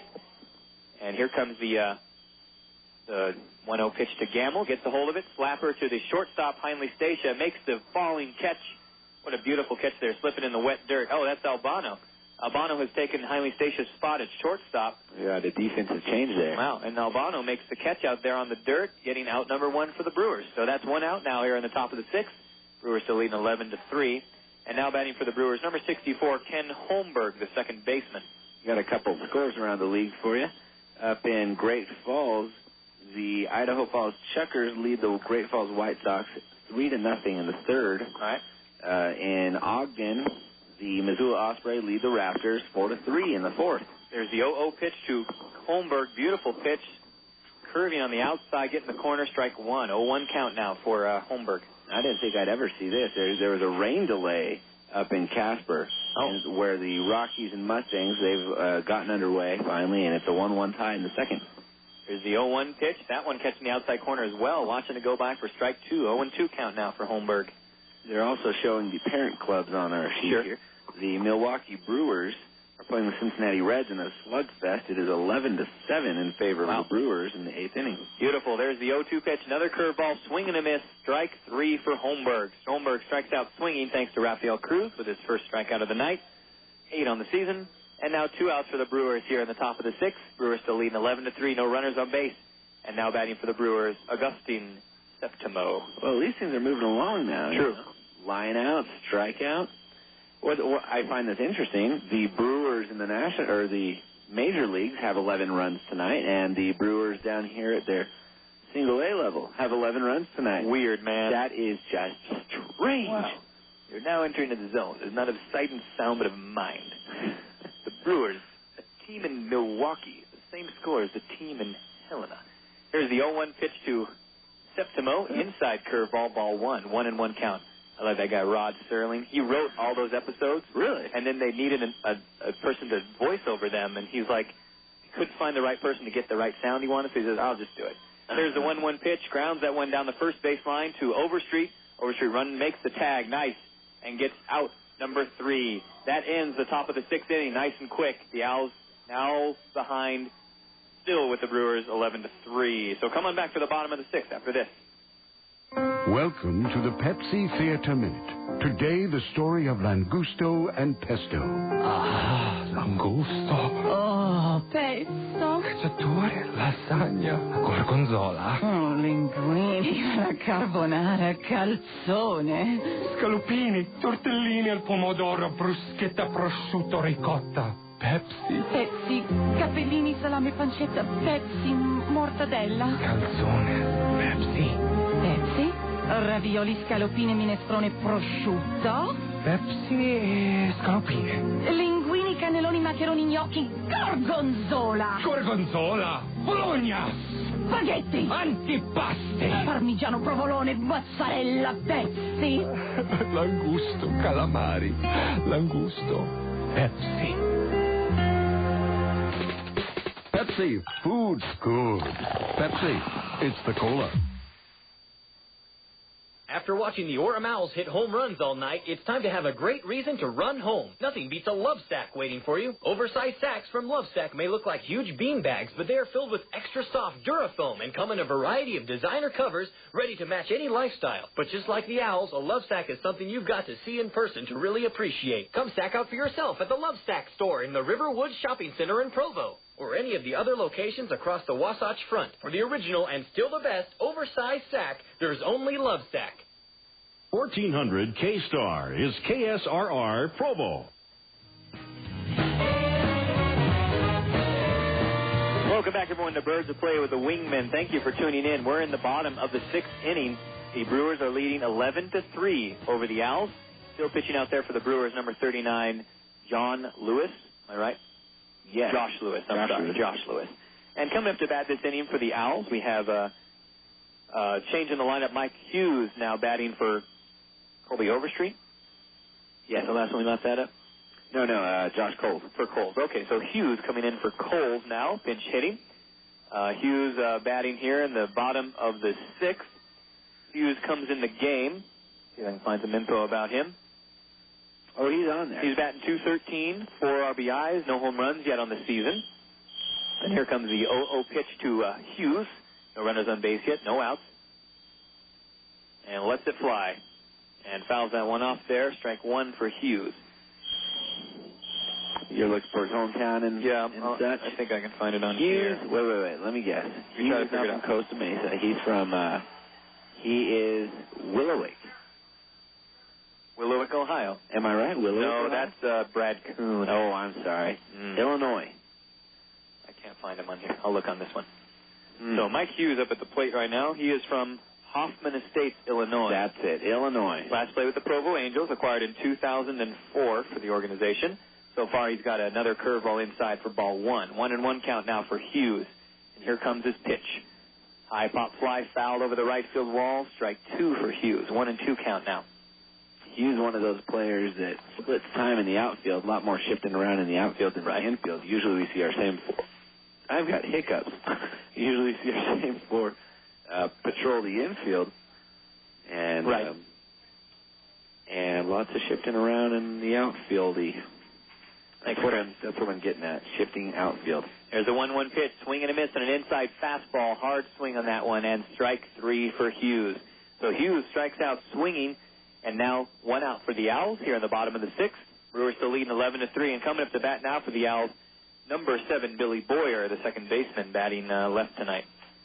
No, he's batting right. Batting right tonight, sorry. And he comes to the plate with a single and a double so far, scored a run. Yeah. Batting .243 coming into the game. That's going to improve a little bit extra tonight. We'll see. Just climbing on back in there. He showed a lot very early in the season and then slumped for a little while. He's been breaking out of that recently. There's the 0-1 pitch. Fouls that one off over the right field wall. Strike 1 for Boyer. 0-1 count now. Boyer's got 5 home runs on the season. Leads the Owls in the home runs category. Right. 2 of those against the Brewers. I want another one. Well, he's also... I'm not going to put the pressure on him. You know, usually I send a message down and be like, hey, guys, this is what I want you to do. You know, a lot of times they don't listen to me. They kind of laugh and go, that guy's an idiot. But so I'd like him to hit a home run here. Sure. That was a lot of rambling, just to say the same thing I said at the very beginning. There's the 0-1 pitch. That time fouled off again. 0-2 count now for Boyer. Taking a little break out there, coming back to the plate. No balls, 2 strikes, 1 out. Coming up behind Boyer would be Anderson Rosario. Yep. And here's the 0-2 pitch. Way outside. Okay, ball 1 now for Boyer. 1-2 count. Boyer's from Auburn, Washington. Was part of the Pioneer League Championship last year. Here's the 1-2 pitch to Boyer. No runners on base yet. 1 out. And fouls that one down towards the Owls dugout. Still strike 2 for Boyer. Boyer, did you already say 17 RBIs, 5 home runs. He was also up there on the team for strikeouts. He has 34 strikeouts, and Mark Trumbo beats him by 1 with 35 strikeouts. But he's played in almost every game. Well, Boyer had a strikeout string for a while. That one hits him on the shoulder, and that hurt. There's the 1-2 pitch, pops off of his left shoulder into the air. Oh. And Boyer is hanging low. He went down to the ground. He stood up, though. It looks like Aaron Wells, the athletic trainer, coming out and see if he's all right. He's talking to Boyer. Boyer said Boyer looks like he's pretty much in pain out there. He's hunched over. Yeah. And we'll tell you as soon as we find out. He went for the walk. He went to go walk, but now it looks like he's he's getting up. Stretch a little bit with Aaron Wells, walking him down to first base, making sure he's okay. Sure. Now, what did you say before about if they get hit, they still have to go down to the base before they put a pinch runner on? In fact, somebody, this was just recently. Who was it? Somebody hit a home run in the major leagues, and going to first base, overextended or stepped on the base wrong, did something to really tweak one of the legs. Sure. And couldn't hardly hobble, but he had to finish going around the bases. It took him about 3.5 to 4 minutes to get all the way around the bases. That's how much pain he was in. Why can't they switch him out? because he has to hit all the bases for it to count? That guy has to do it? But there's a rule that I don't think those umpires were aware of. I'm pretty sure this is the rule that you can get to first base and at that point switch him out. Oh, okay. And but still, regardless. So now batting is Anderson Rosario. He grounds it to the pitcher and gets thrown out at first, but not until Billy Boyer advances to second base. So now a runner on second, 2 outs. Brewers still leading 11-3 here in the bottom of the 6th. And we're back at the top of the lineup with Bradley Kuhn, the center fielder from Willowick, Ohio. Kuhn has a single tonight, and then another couple singles there. He was one of the batters that was up in the pass ball, allowed a couple of runners to advance. Oh, that's right. Well. So Brad Kuhn up to the plate now for the Owls. Runner on second, 2 outs.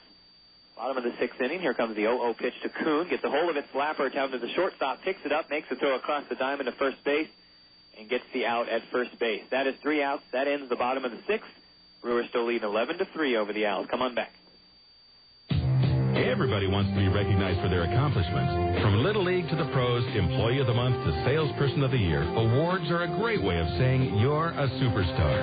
If you have a superstar on your team or at work, contact Payson Sports and Trophy. They feature a winning selection of awards, plaques, and trophies, as well as custom engraving and quantity discounts.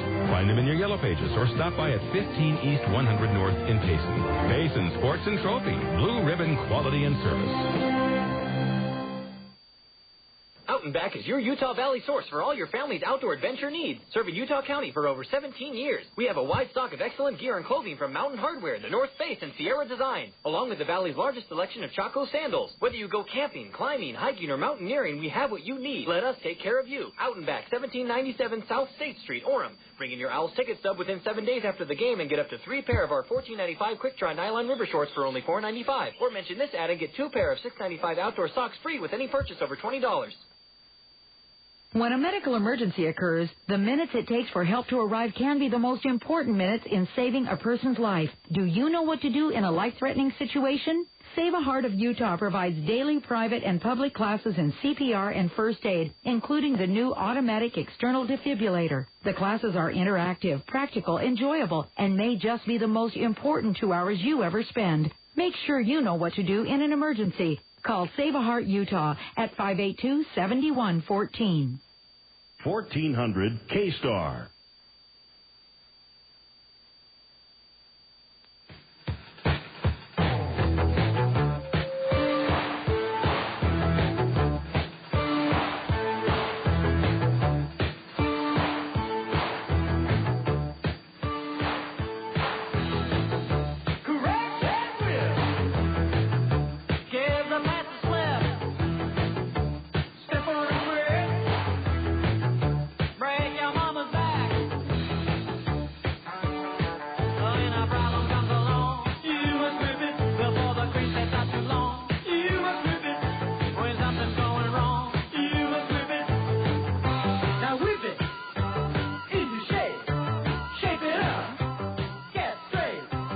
Welcome back, everyone, to Birds of Play with the Wingman. Thanks for tuning in. A lot of weird stuff going on here at the Home of the Owls Stadium with the baseball game and with the environment around here. We'll try to explain in just a second. We're in the top of the 7th.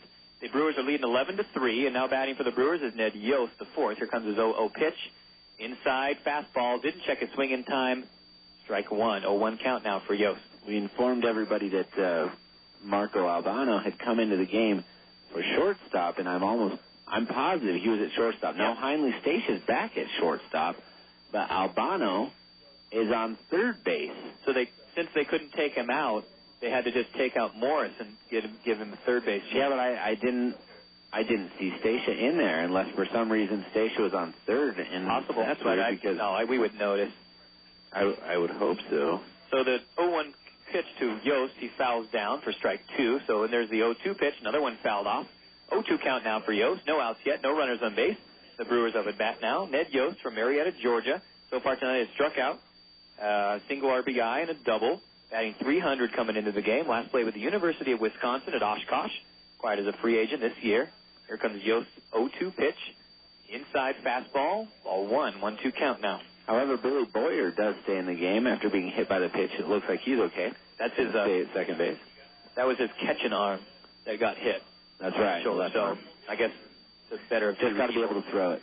There's the 1-2 pitch, high fastball, swing and a miss, nice pitch 3 strikes, and you're out. That's how it works. So Ned Yost strikes out swinging, and the Brewers have now 1 out here in the top of the 7th inning. And now batting for the Brewers, bottom of the lineup, Ryan Crew, the shortstop. You know, the rules are pretty straightforward in baseball, right? For the most part, you don't run into a lot of the weird stuff. But when you get into college and you start playing your co-ed softballs or your softball games, they make up these weird rules. As you go along, it doesn't matter how many outs there will be, you're going to bat around your whole lineup. And after your last batter in the lineup, you guys have to go out and take the field. And you go, well, that's just dumb. There's the 0-0 pitch to Ryan Crew. It's a fastball catching the outside corner for strike 1. Here's the 0-1 pitch. High pop fly. Looks like it's going under third baseman Albano. Albano calls for the catch and makes the snag on the dirt, getting out number 2. Nice catch there. Oh, it's Johan Silva at shortstop. Oh, he's that number player we acquired. I'm sorry, well, I thought that was number 6. That is number 5, and he's got a very similar build and look as Albano. I'm sorry, Albano family out there in Massachusetts. Yeah. Your son is a very good player. He's just not in the game right now.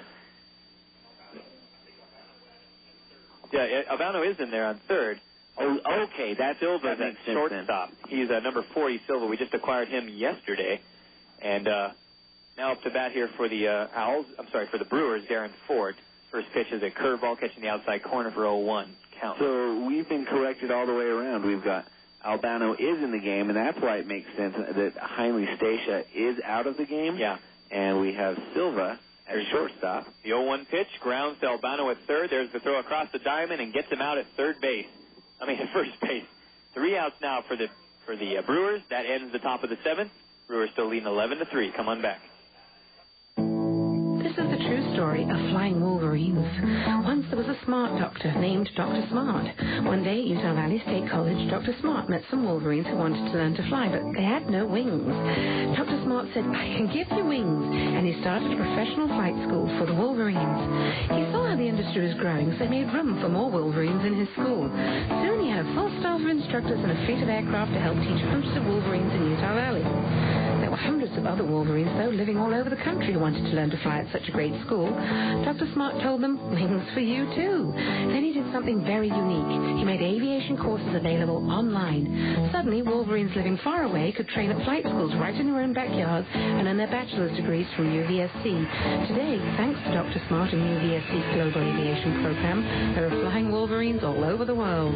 You can learn about them at uvscaviation.com. This message sponsored by the Salt Lake Radio Broadcasters Association. Today, more and more people are insuring their homes with us through Auto Owners Insurance. We'll provide low-cost, quality protection, claim service that is second to none, and if you insure both your home and car through Auto Owners Insurance, you'll qualify for additional premium discounts. Find out more at Blue Mountain Insurance, located on University Avenue in Provo. Give them a call at 373-SAVE. That's 373-7283. Blue Mountain Insurance and Auto Owners Insurance. The no-problem people. 1400 K-Star. Welcome back, everyone, to Birds of Play with the Wingmen. Thanks for tuning in. A very interesting game out here at the home of the Owlz Stadium. Lots of crazy stuff happening. We're in the bottom of the 7th inning. The Brewers are leading 11-3. Your Orem Owlz coming up to bat. And up to bat right now playing third base, this is Marco Albano up to bat for the Orem Owlz. So Albano first came in at shortstop, and then they took out Morris and had Albano move over to third. Here's his 0-0 pitch. First hit out into right field. Man, right fielder Caton makes that catch out there on the warning track, backhanded in the air. And that's 1 out now for the Owlz here in the bottom of the 7th. Brewers still leading 11-3. And now coming up to bat here for the Orem Owlz, one of our newest players, Johan Silva. Johan Silva is number 40. Johan Silva, no stats yet going on with him. He is also from Venezuela, I'm pretty sure. Caracas, Venezuela, yeah. Acquired this year in the draft. And he's new as a new infielder. Here comes his 0-0 pitch. Outside curveball, ball 1 for Silva. 1-0 count now. Albano doesn't get a lot of playing time, and Silva, this is his first chance to play. With the lead now 11-3, the Brewers winning in the lead 11-3 right now. This gives a chance for some of the younger players or some of the players that don't get as much time. I think we'll see a few substitutions before we're done here. There's the 0-1 pitch to Silva. Fouls that one off. So it's 0-2 count now for Silva. He actually was moved up from the Mesa Angels. I was just advised.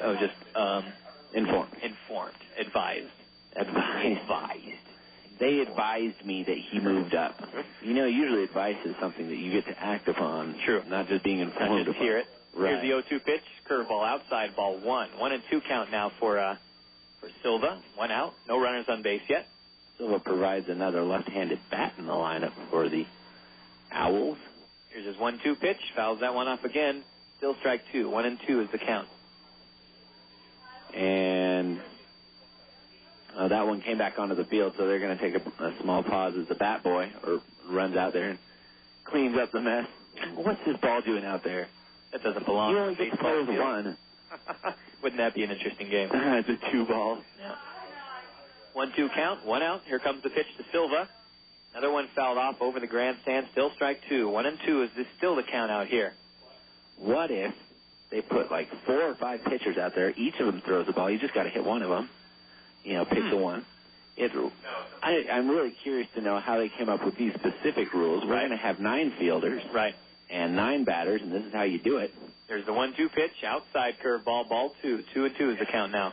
I'm sure it had to do with maybe when they started, kids started playing in the streets, they realized I need someone far back to catch some of these balls, not just infielders. And it just kind of evolved from there. There's the 2-2 pitch, inside fastball. Oh, looks like that one. Ball 4. Was that ball 4? It looks like only 2, but maybe he got hit on the arm. Nope. Okay, ball 4. I don't know. I have a gaggle of females standing up, and they have big hair.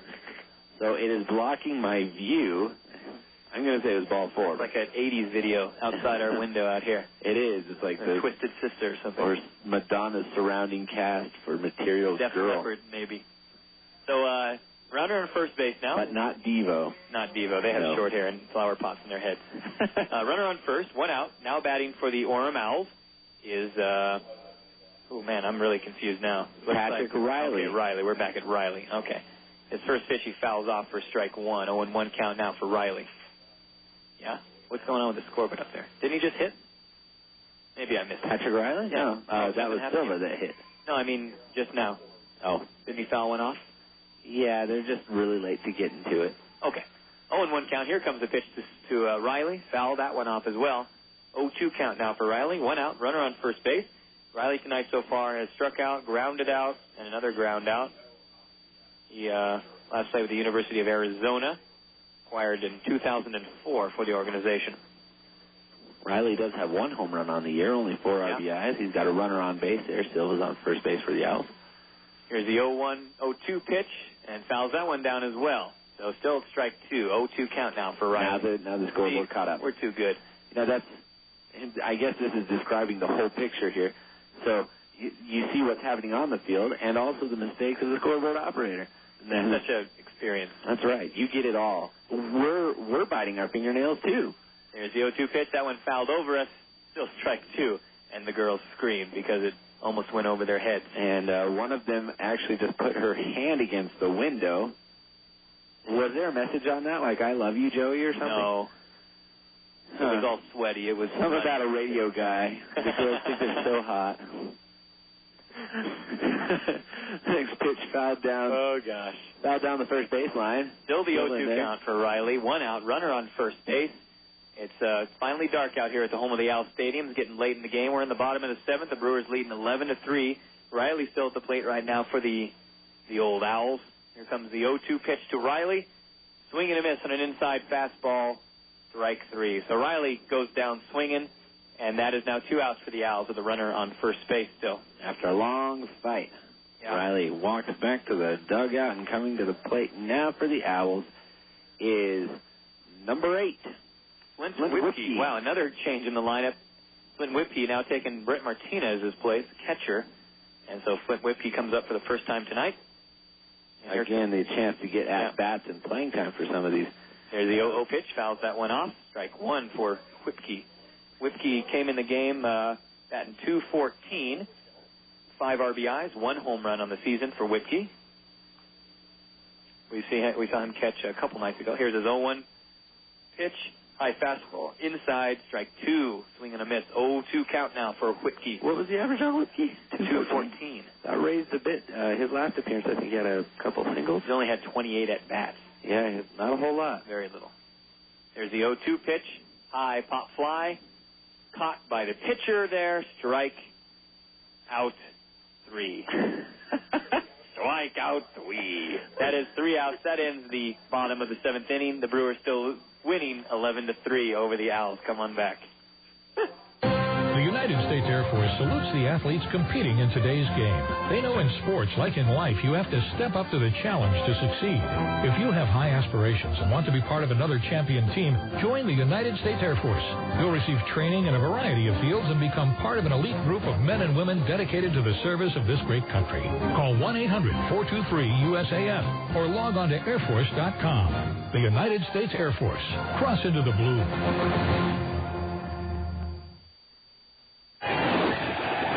With energy costs soaring higher than an Owlz homer, it's important that your cooling system is working at peak performance. So call Triple T Heating and Cooling. We feature service and repairs of all makes and models of heating and cooling systems. And come winter, we can set you up with a warm, energy-efficient gas fireplace serving all of Utah County. Visit our showroom 1550 North Main in Spanish Fork or log on to TripleTHeating.com. Triple T Heating and Cooling. Comfort from our family to yours for over 30 years. Pioneer Radio and Sports would like to thank the following businesses who are committed to customer service. This Owlz broadcast brought to you in part by Ray's American Car Care Center, by Frederico Landscaping, exceeding your expectations since 1980, by the United States Air Force, Cross into the blue, by Bay Ling Insurance Agency, Payson's hometown agency for over 30 years, and by Triple T Heating and Cooling, comfort from our family to yours. 1400 K-Star. Welcome back, everyone, to Birds of Play with the Wingmen. Thanks for tuning in. We're now in the top of the 8th inning. Brewers still leading 11-3. Still pitching out there for the Owls, Rafael Cruz. Up to bat right now is number 10 for the Brewers. Another pitching change. Another pinch hitter for the Brewers. It's number 10, Scotty McKnight. And his first pitch cracks out into right field and gets a double. And I don't even want to say that. I'd rather just say that he struck out, but he got a double. So, they say be honest, but sometimes I don't think it hurts to say a fib. That is Scotty McKnight's second double on the season, and now a runner on second. And he's thrown out on second base. No, Chris, that's a lie. You can't say that. Give him something to hope for. Well, now batting for you win some, you lose some. You lose some badly. You win some very well. Now batting for the Brewers looks like. I can't even tell anymore. 52 now? Yes, 52. What the heck? Another change in the lineup for the Brewers.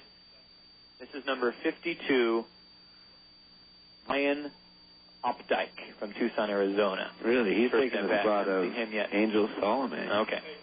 Here's his 0-1 pitch, swing and a miss, inside curveball, strike 2. 0-2 count now. 0-1 count for Brian. I apologize. I'm really losing my mind tonight. I'm not trying to mock any Chris especially, but no thanks. I won't ever mock Chris. My name's Chris. I do say that. 0-1 count for Opdyke, and runner on second base, no outs yet. Here comes his 0-1 pitch, lets it fly, high pop fly, going out into right center, and drops right in front of right fielder. Rosario dives for it, can't get it. Here comes a runner coming into third. There's a Run comes home. Scotty McKnight scores. Scotty McKnight comes in for a run scored and a double from Opdyke.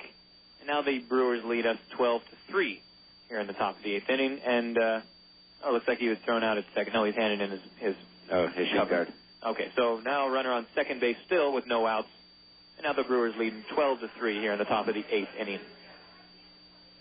We've got an update on the scores around the league. Little forward action there. It's now 5-3. Idaho Falls leading the Great Falls White Sox up there in Great Falls. Missoula Osprey are now trailing the Ogden Raptors. Ogden up 6-4 there. There's the 0-0 pitch to number 95. Another pinch hitter for the Stephen Chapman now batting for Brendan Caton. His first pitch is an inside corner catching curveball. 0-1 count now for Chapman. interesting when they change the whole lineup on you. There's the 0-1 pitch, fastball outside, ball 1. 1-1 count now for Chapman. We saw him play last night.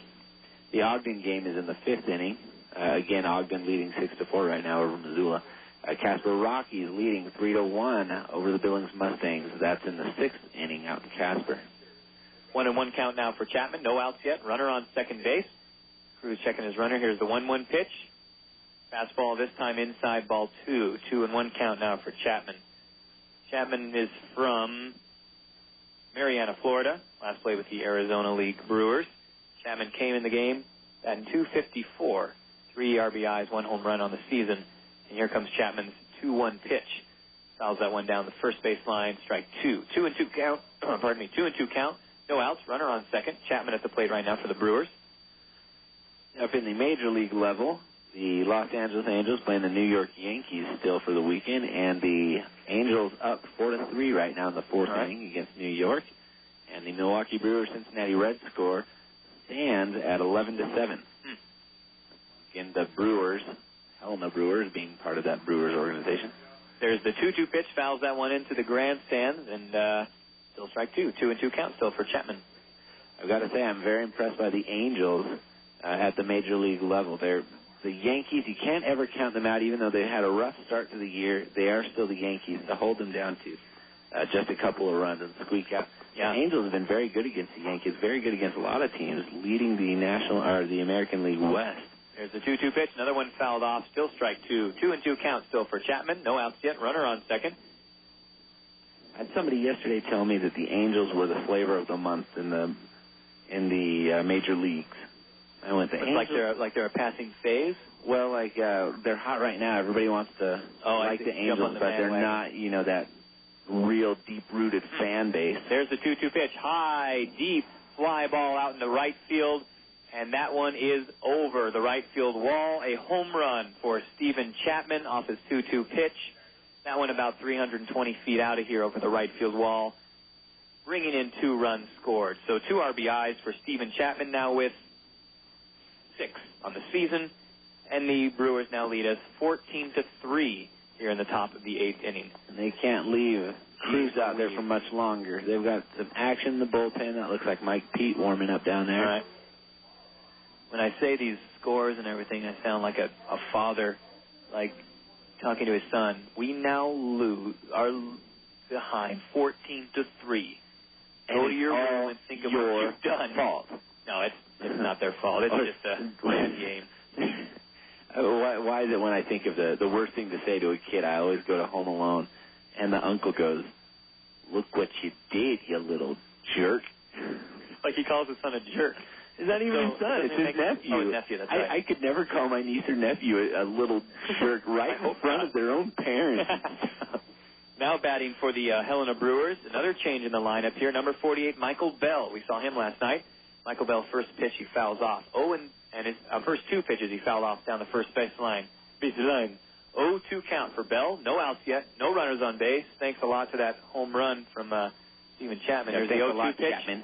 And fouls that one as well. 0-2 count now. I wonder if you get it in the dugout, you get the 2 lineups. Well, this is the starting lineup tonight, but if we go up by at least 10 runs, here's what we're going to do. This is the secondary lineup. All the first lineup out. Your little brother can come up and bat, and then your dog will come up, put a uniform on him.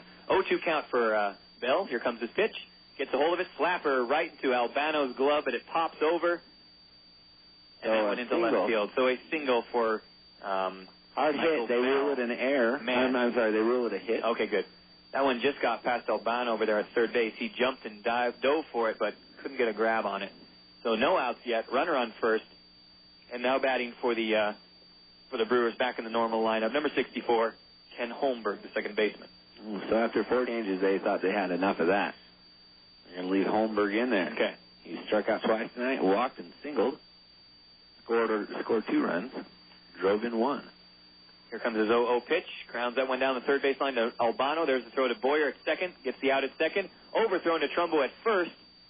And runner decides to stay at first base. So 1 out at second there. Catcher Whipke backs it up so that the runner does not advance. Cool. 1 away. So good. 1 out now for the Brewers. That's what one away means, right, Chris? Uh-huh. Okay, I don't want to repeat it. The Brewers still lead 14-3 here in the top of the 8th.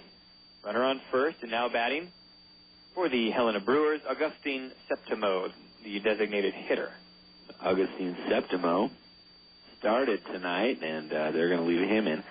Walked, singled, had a sacrifice fly, and a ground out, scored a run, drove one in. There's a 0-0 pitch, grounds that one to Billy Boyer at second. There's the tag at second base, and the Trumbo at first, getting the double play for the Orem Owlz. Bam, gets out of the top of the 8th. Come on back for the bottom after this. Brewers still leading 14-3. Okay, I have got to know, how do you keep your house so clean? You have pets and kids, and yet your house is always spotless. So tell me, what's your secret? It's no secret. It's the Clean Home. I have them come in once a week, which saves me from cleaning on the weekends and gives me more time with the kids. The Clean Home is one of the best investments I've ever made. For daily, weekly, or monthly service, give them a call. They're in your yellow pages and online at thecleanhome.com. The Clean Home, because we all have better things to do.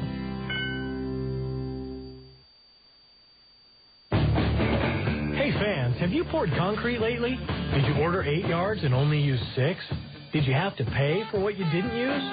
Do you want an alternative? Then log on to gotconcrete.com. We deliver fresh concrete mixed right on your site from as little as a quarter yard to 8 yards. No more calculating exactly or ordering an extra half yard to be safe. We service customers from Santa Quinn to Point of the Mountains. Find us at gotconcrete.com.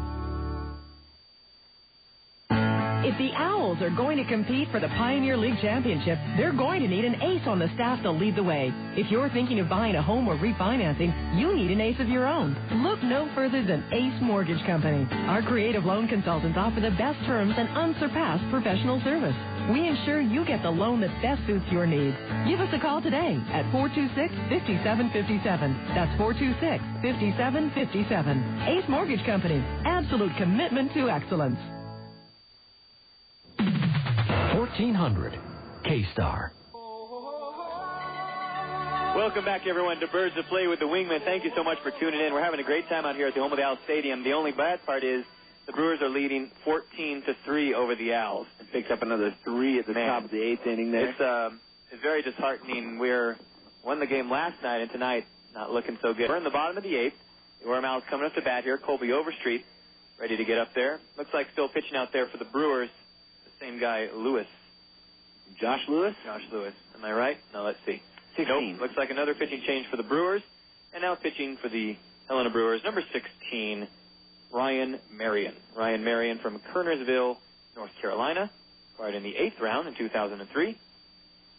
Think he feels confident out there? Come on. Marion got a little game support. Came in the game with a record of 3-0. Wow, 5.68 ERA, 25 in the third innings pitched, 16 strikeouts. So here comes the 0-0 pitch to Colby Overstreet and the Owlz, and lets it fly. Fouls that one off behind us, strike one off a fastball. 0-1 count, no outs yet, no runners on base. Overstreet at the plate right now for the Owlz. Overstreet tonight so far, oh wait, I thought Hughes came in for Overstreet. But only to pinch hit, he can come back in. He didn't play defensively. No, Hughes came in for Josh Coles.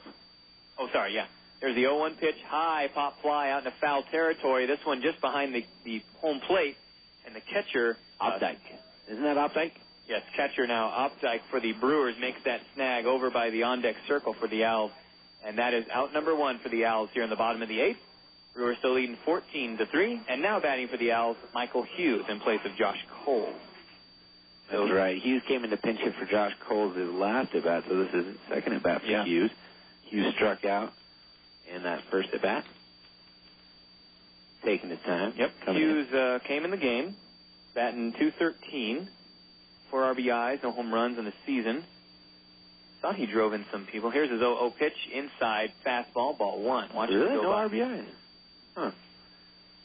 No, 4 RBIs. I was going to say. 1-0 is the count now for Hughes. And 1 out, no runners on base. Here comes his 1-0 pitch. Inside curveball that time, ball 2. 2-0 count now for Hughes. Still getting fooled by that little blinking light out there, the binary code from the 4th inning. Hughes is from Hoffman Estates, Illinois. Goes to the University of Illinois at Chicago. There's his 2-0 pitch. Another fastball, this time inside ball 3. 3-0 count now for Hughes. Could they not just say 9 runs in the 4th inning, one run in the 5th inning, or just not even put the other run up there. I see there. what you're saying. I think it's important to people that are keeping track. They're going, well, I mean, what's one run when you're leading 14-3? Just shave one off. Well, the Brewers would care. Okay. There's a 3-0 pitch to Hughes. Fastball outside corner, strike one.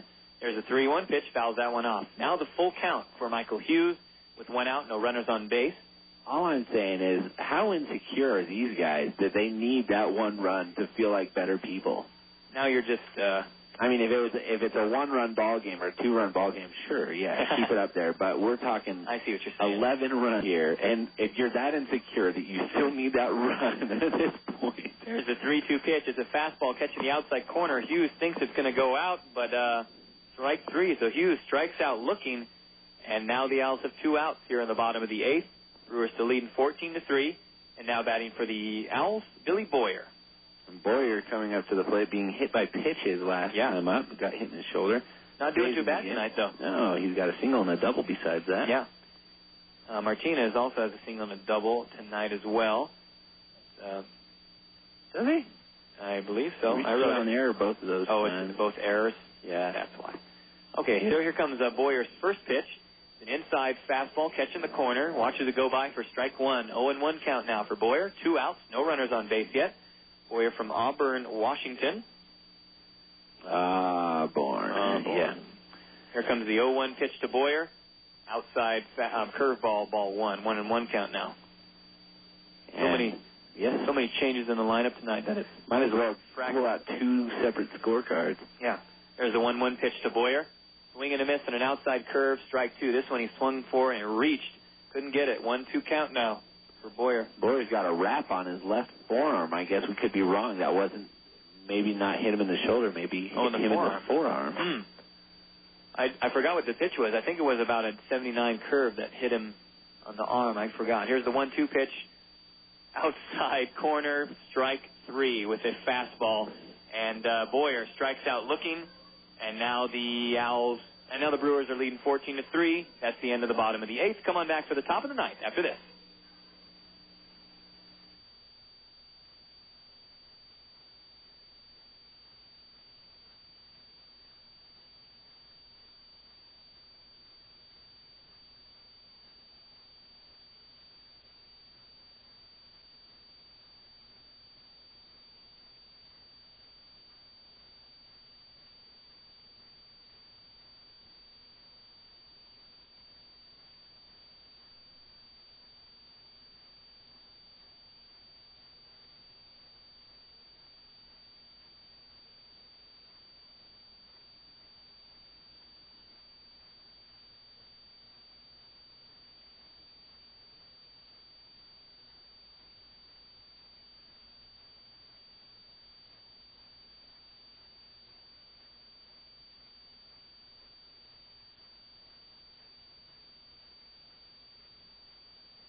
$1,400 K-Star.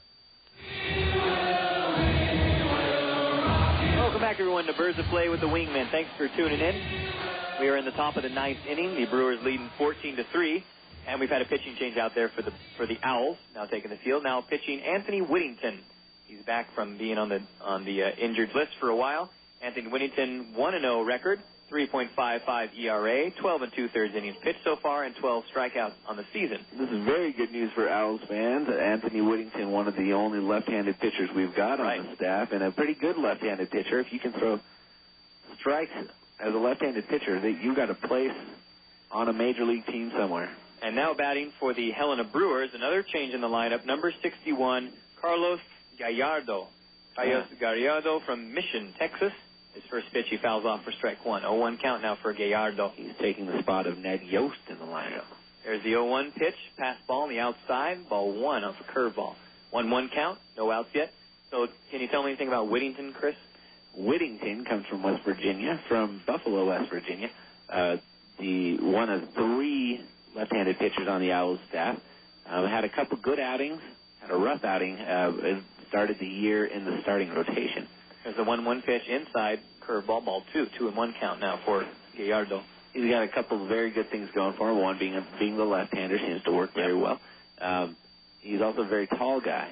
A lot of pitchers concerned about height. You know, if you're 6 foot or under, they look at you and go, well, come back when you grow a couple inches. Really? And the 2-1 pitch is fouled off as well into the Owlz dugout, strike 2. 2-2 count now for Gallardo. No runners on base, no outs.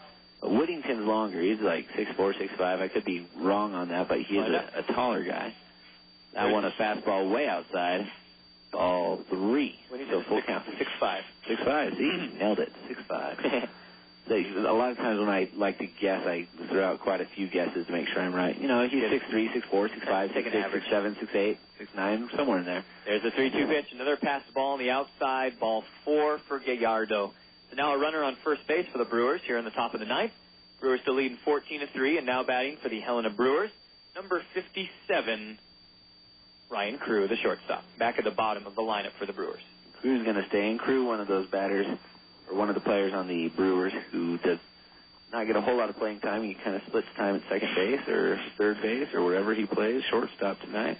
Ryan Crew, so far tonight with a double and a single, 11 RBIs in the season. Here's his 0-0 pitch.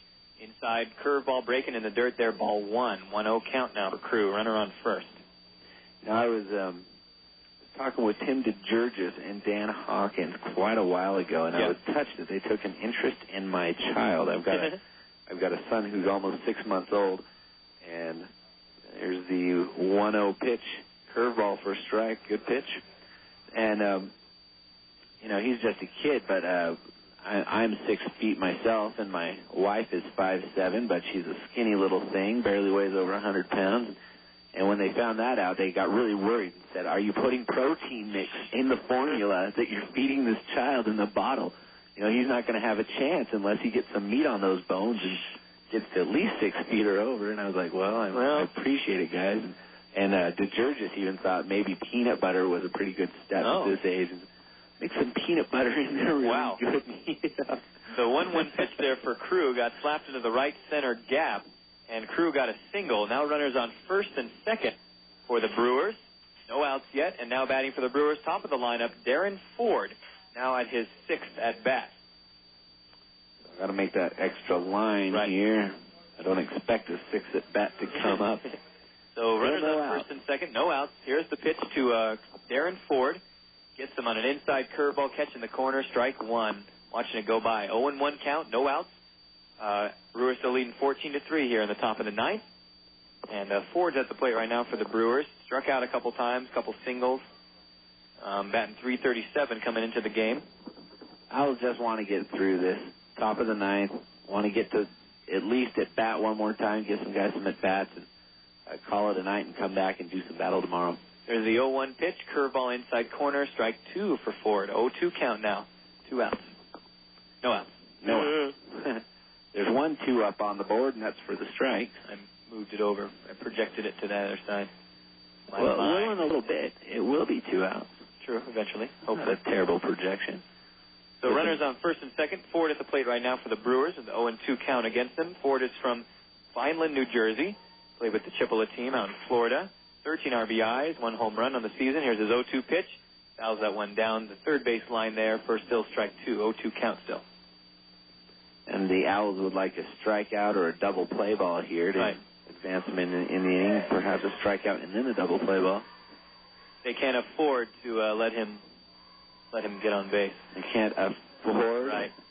0-2 count. Daring him to swing at this baseball. Here comes the 0-2 pitch to Ford. Swing and a miss on an outside curveball. Nice stretch for that one. Strike 3. So Ford strikes out swinging. And now 1 out for the Brewers. Still a runner on first and second. I can swear the girls in front of us here must be cheerleaders or something. They seem to all chant in unison and have very coordinating hand and feet movements. Good for them. like nature. Coming to the plate now is Scotty McKnight. Scotty McKnight, having batted once tonight, doubled and scored a run. There's his 0-0 pitch.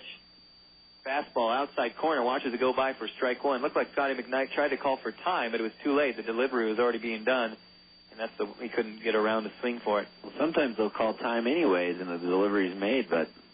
Does the pitch count? The pitch counts. It is a strike. Okay, 0-1 count now. One out, runners on first and second. And this is McKnight. Here comes his 0-1 pitch, and fouls that one back. Strike two. 0-2 count now for McKnight. Let's see what's going on with McKnight. This guy... Not a lot of at bats. No, batting 200, only 20 at bats. 1 RBI, no home runs yet. Usually we see Scotty McKnight at shortstop or third. I think only shortstop. Mostly shortstop, yeah. So runners on first and second. Here's the 0-1 pitch to McKnight. Check swing foul. Fouls that one as well. Strike two. So still 0-2 the count. Whittington had to kind of warm up through the first batters. Got Darren Ford to strike out, his second strikeout tonight. Now is on top of Scotty McKnight. No balls, 2 strikes. There it is, 0-2 pitch. No. Miss. Oh. Fouled. Fouled that one down. Man, still strike two. 0-2 count. Swing and a miss. Swing and a miss. Nick Cottle's idea. That's why we don't do it. Oh, I will.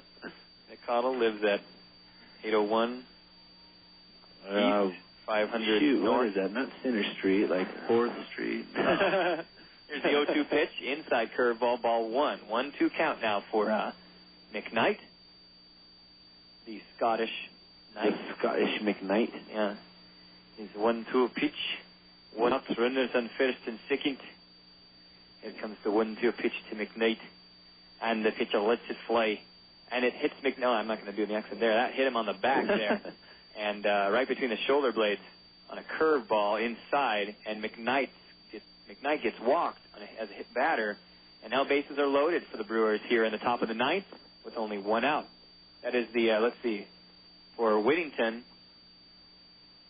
that's his 3rd hit batter. Doing pretty good there, then. I guess, if you said it like that. If hitting batters is what you want to do. Zeke Zimmerman is coming out to the mound. Here's a good time to get through some of these ads. I'm sorry to our sponsors. I forgot I was talking to that other guy, Joe Mock. So let's go over some of these. Fascinating. These broadcasts are brought to you by The Clean Home. A clean home is a luxurious home. And by J&J Services. Got concrete. And the home run for all your garage door needs is All-Star Garage. All-Star Garage introduces its latest innovation in garage door remodeling, the Virtual Photo, which allows an on-site preview of your new garage door with instant before and after photos before you make the purchase. All-Star Garage. If we can't fix it, we won't charge you. 763-1114. So now with 1 out, the Brewers have bases loaded. Top of the 9th inning, they lead 14-3. And now batting for the Helena Brewers is number 63, Mat Gamel. 52. Man. Brian 52. Opdyke. I'm sorry, what? Brian Opdyke. Oh, Brian Opdyke, the catcher, now catching for the Brewers.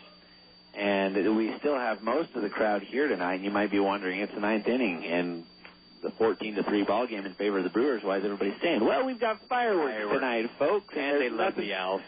That's right, and they love the Owls. There's the 0-0 pitch, inside curveball, ball 1. 1-0 count, 1 out, bases loaded for the Brewers.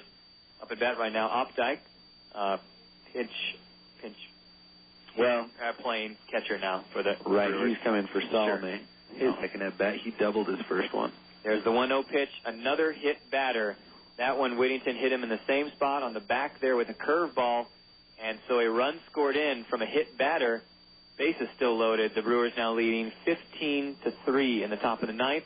That was number 61 coming in for the run scored. Number 61 is, Carlos Gallardo. So the Brewers now lead 15-3 here in the top of the 9th. Still only 1 out. Bases loaded. And now batting for the Brewers, Stephen Chapman with the home run his last at bat. Yeah, he wailed that one way over the right field wall. Comes his 0-0 pitch. Slow curveball, inside corner, strike 1. Nice pitch, 0-1 count. Well, now the only reason I'm staying here is because I love the Owls. And the other reason I might have thought about staying here right now is because the pretzels are good, but the fireworks, Another beautiful pitch. 0-1 pitch is another inside curveball. Very slow, 77 miles an hour. 0-2 count now for Chapman. Yeah, and last time we had fireworks, I tried to leave a little bit early, but the police officers wouldn't let me past a certain point because they didn't want any of the fire or debris to fall on your head. Follow me, that's right. Here's the 0-2 pitch. Slaps that one out into center field. And center fielder Scoop basket catch. Makes that catch out there in shallow center field, scooping under the ground, making the slide, making the catch. 2 outs now for the Brewers here in the top of the ninth. Still bases loaded. They still lead 15-3 here in the top of the ninth. And now batting for the Helena Brewers, number 48, Michael Bell. Michael Bell batted once already, singled and scored a run. Right? No, not scored a run. That was his predecessor, Mat Gamel. Okay. Singled and was left on base. You know, but when I'm out there, I didn't mind that the fireworks might fall on me because, you know, I like to feel the heat, the obtuseness. There's the 0-0 pitch. Grounds that one to Boyer at second. Boyer makes the tag. That was just from that runner from the, who was that? Was that not McKnight? It was the other hit batter, Opdyke. So that's 3 outs. That ends the top of the ninth inning. The Brewers are leading 15-3. Come on back for the bottom of the ninth after these commercials. I'm here at Utah Valley State College with new president William Cederberg. Mr. Cederberg, why is UVSC your choice? UVSC is my choice because it's a dynamic institution. The faculty are very strong. It's located in a community with strong values, a community committed to higher education, and I think the future is extremely bright here. So as I looked at it, I really didn't want to go to a school that was just maintaining the status quo. I wanted to be a school that was in transition, that was exciting, that was happening. Okay. As president, what are your plans? My largest job as president is to help the school and the members of this UVSC community establish a direction for the future and then to go out and rally support for that direction. I think the future is extremely bright, and UVSC is definitely my choice for the future. 1400 K-Star is KSRR Provo.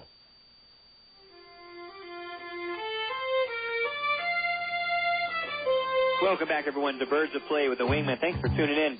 We are now in the bottom of the ninth inning. The Brewers are still leading 15-3 over the Owlz. It's the Owlz' last chance right now to take care of this 12-run deficit that they have. And 3 grand slams in a row would do it.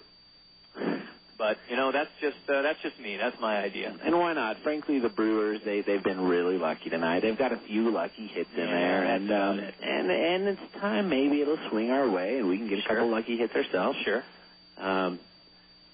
The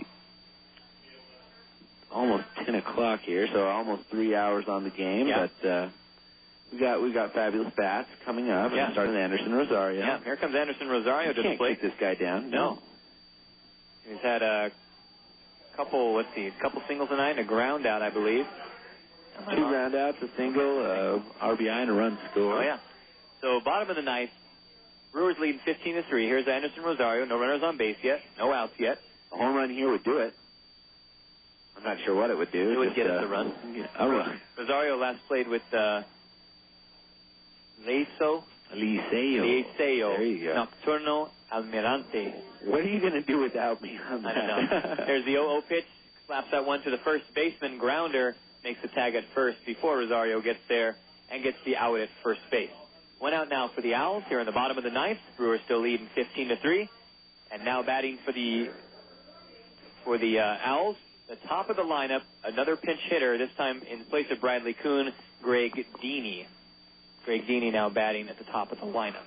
Another one of those, not a whole lot of... The great Greg Deeney, when he was a magician back in his... They should have brought him in earlier, and we could have won the thing. I'm not sure that Greg Deeney was a magician. We just acquired him a little bit ago.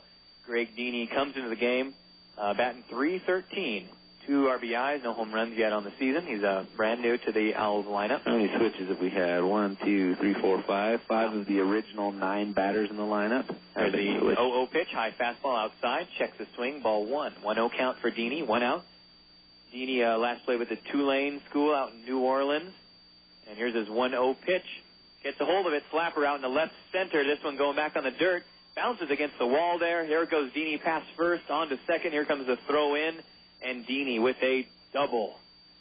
Nice way to start it off here. Greg Deeney now with that's probably his first double. I think it's about his second or third. That is his second double. There you go. All right, cool. I knew he had one before. So now the Brewers still leading 15-3 here in the bottom of the ninth. The Owls have one out and a runner on second. And now batting number 5, Marco Albano in place of Heinle Stacia. And Marco Albano has one other at bat tonight. He flied out to right in that at bat. Looking in. 0-0 pitch on its way. Pitcher checks his runner at second. Here's the 0-0 pitch to Albano. Way outside. Fastball. Passed ball there as well. Ball 1 for Albano. 1-0 count now. Deeney stays on second. Didn't get too far away from the catcher. And they're not going to try anything fancy here. Trying to get one run on the board. Yep. Something going. 1-0 is the count. One out. Pitcher checking his runner at second. There's the pitch to Albano.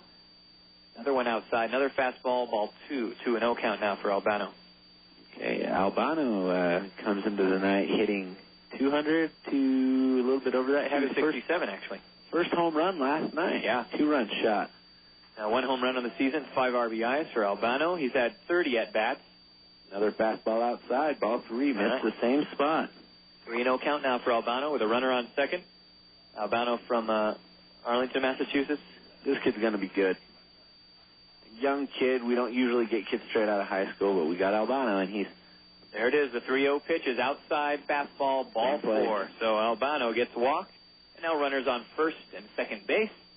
1 out. What do you do in third time's not the charm? Because he threw the fastball outside 3 times in the exact same spot. So was he was he going for the third time's the charm rule, or the hoping that the umpire was just going to change his mind, like out of persistence? Well, the squeaky wheel gets the grease kind of thing, you know? I don't know. Well, still pitching out there for the Brewers is number 16, Ryan Marion. And now coming up to bat for your Orem Owls, number 40, Johan Silva, coming in place for Dallas Morris. So here comes the 0-0 pitch to Johan Silva. Runners on first and second. 1 out. Inside corner with a curveball. Strike 1. Watching it go by. 0-1 count now. Well, see, that's the same location, but just with the curveball now. Right. And it counts for a strike against a left-handed batter, just not a right-handed batter. Oh. Huh. Oh. Fancy that. There's the 0-1 pitch. This time outside corner with the strike with the curveball. Strike 2. 0-2 count now for Silva. You know, the umpires are probably pretty tired out there too. They're like, I'm just going to call him strike. Let's just get through this. Don't feel like that. 0-2 count. Runners on first and second. Here's the pitch to Silva. High curveball outside. Ball 1. 1-2 count now. Almost a pitch out on that one, but I think it was a mistake. Yeah, I don't think they're worried about Deeney stealing. He doesn't have any stolen bases on the year. No. And he steals third. Now, is the pitcher supposed to... tougher. No, never mind. I'll ask you later. I don't want people in the audience to know I asked that question. 1-2 count now for Silva. Here comes his pitch. Fouls that one into the Owls dugout. Line drive. Everyone's all right. Yeah. Still strike 2. That one just hitting the inside handle of Silva's bat. If anybody in the stadium is going to get a line drive at them like that, it should be the players in the dugout. They do have their gloves and quick reactions. Right. They know what they're doing there. There's the 1-2 pitch. This one inside, pass ball. Silva calls for runners to go, but not enough time. Catcher Optak for the Brewers gets on that one fast. So that was ball a great. 2. It would have been an opportunity to advance the runners and take them out of the double play situation. So 2-2 is now the count for Silva. Runners on first and second. 1 out. Brewers still leading 15-3 here in the bottom of the ninth. And here comes the 2-2 pitch to Silva. Pitcher checking his runner at second and lets it fly. Gets a hold of it, pops it out into center field. Looks like it's going back on the dirt there. And Fermain tracks it down. It's caught by Fermain on the running catch, getting out number 2. So runners tag up, but stay on their bases. So runners still on first and second, 2 outs. Brewers still leading 15-3 here in the bottom of the ninth. And now coming to the plate here for the Owls, Patrick Riley. Back in the normal lineup, designated hitter, cleanup hitter as well. That's right. The designated cleanup hitter. They designated him the cleanup spot. Yes. Before the game even started. What will you be? We designate you a hitter. That's all you're going to do tonight. Just hit the ball. So 0-0 count. Patrick Riley now at the plate for the Owls. Runners on first and second, 2 outs. Here comes the 0-0 pitch to Riley. and watches it go by. Inside curve, ball one. 1-0 count, 2 outs. I didn't miss by much. No. Down to the last out here, and Riley so far tonight has struck out, ground out, line out, has not reached base. Here's his 1-0 pitch. Gets a hold of it, high pop fly, going over the shortstop, and the shortstop makes the snag out there in shallow center field, and then falls over his left fielder. And the communication there is, hey, I called it. Yep. He goes, I know, I was just going to do the little schoolyard prank, but get on my knees behind you so you'll fall. The catch is made by Crew. That's the third out. That ends the game. The Brewers win it 15-3 over the Owls. Come on back for a post-game wrap-up.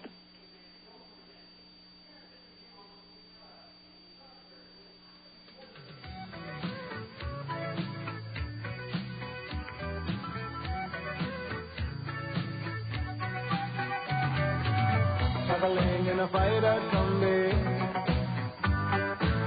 on a hippie trailhead full of zombies. I met a strange lady, she made me nervous. She took me in and gave me breakfast. She said, do you come from a land down under? Where men go and men wonder. Can't you hear the thunder? 1400 K-Star is KSRR Provo.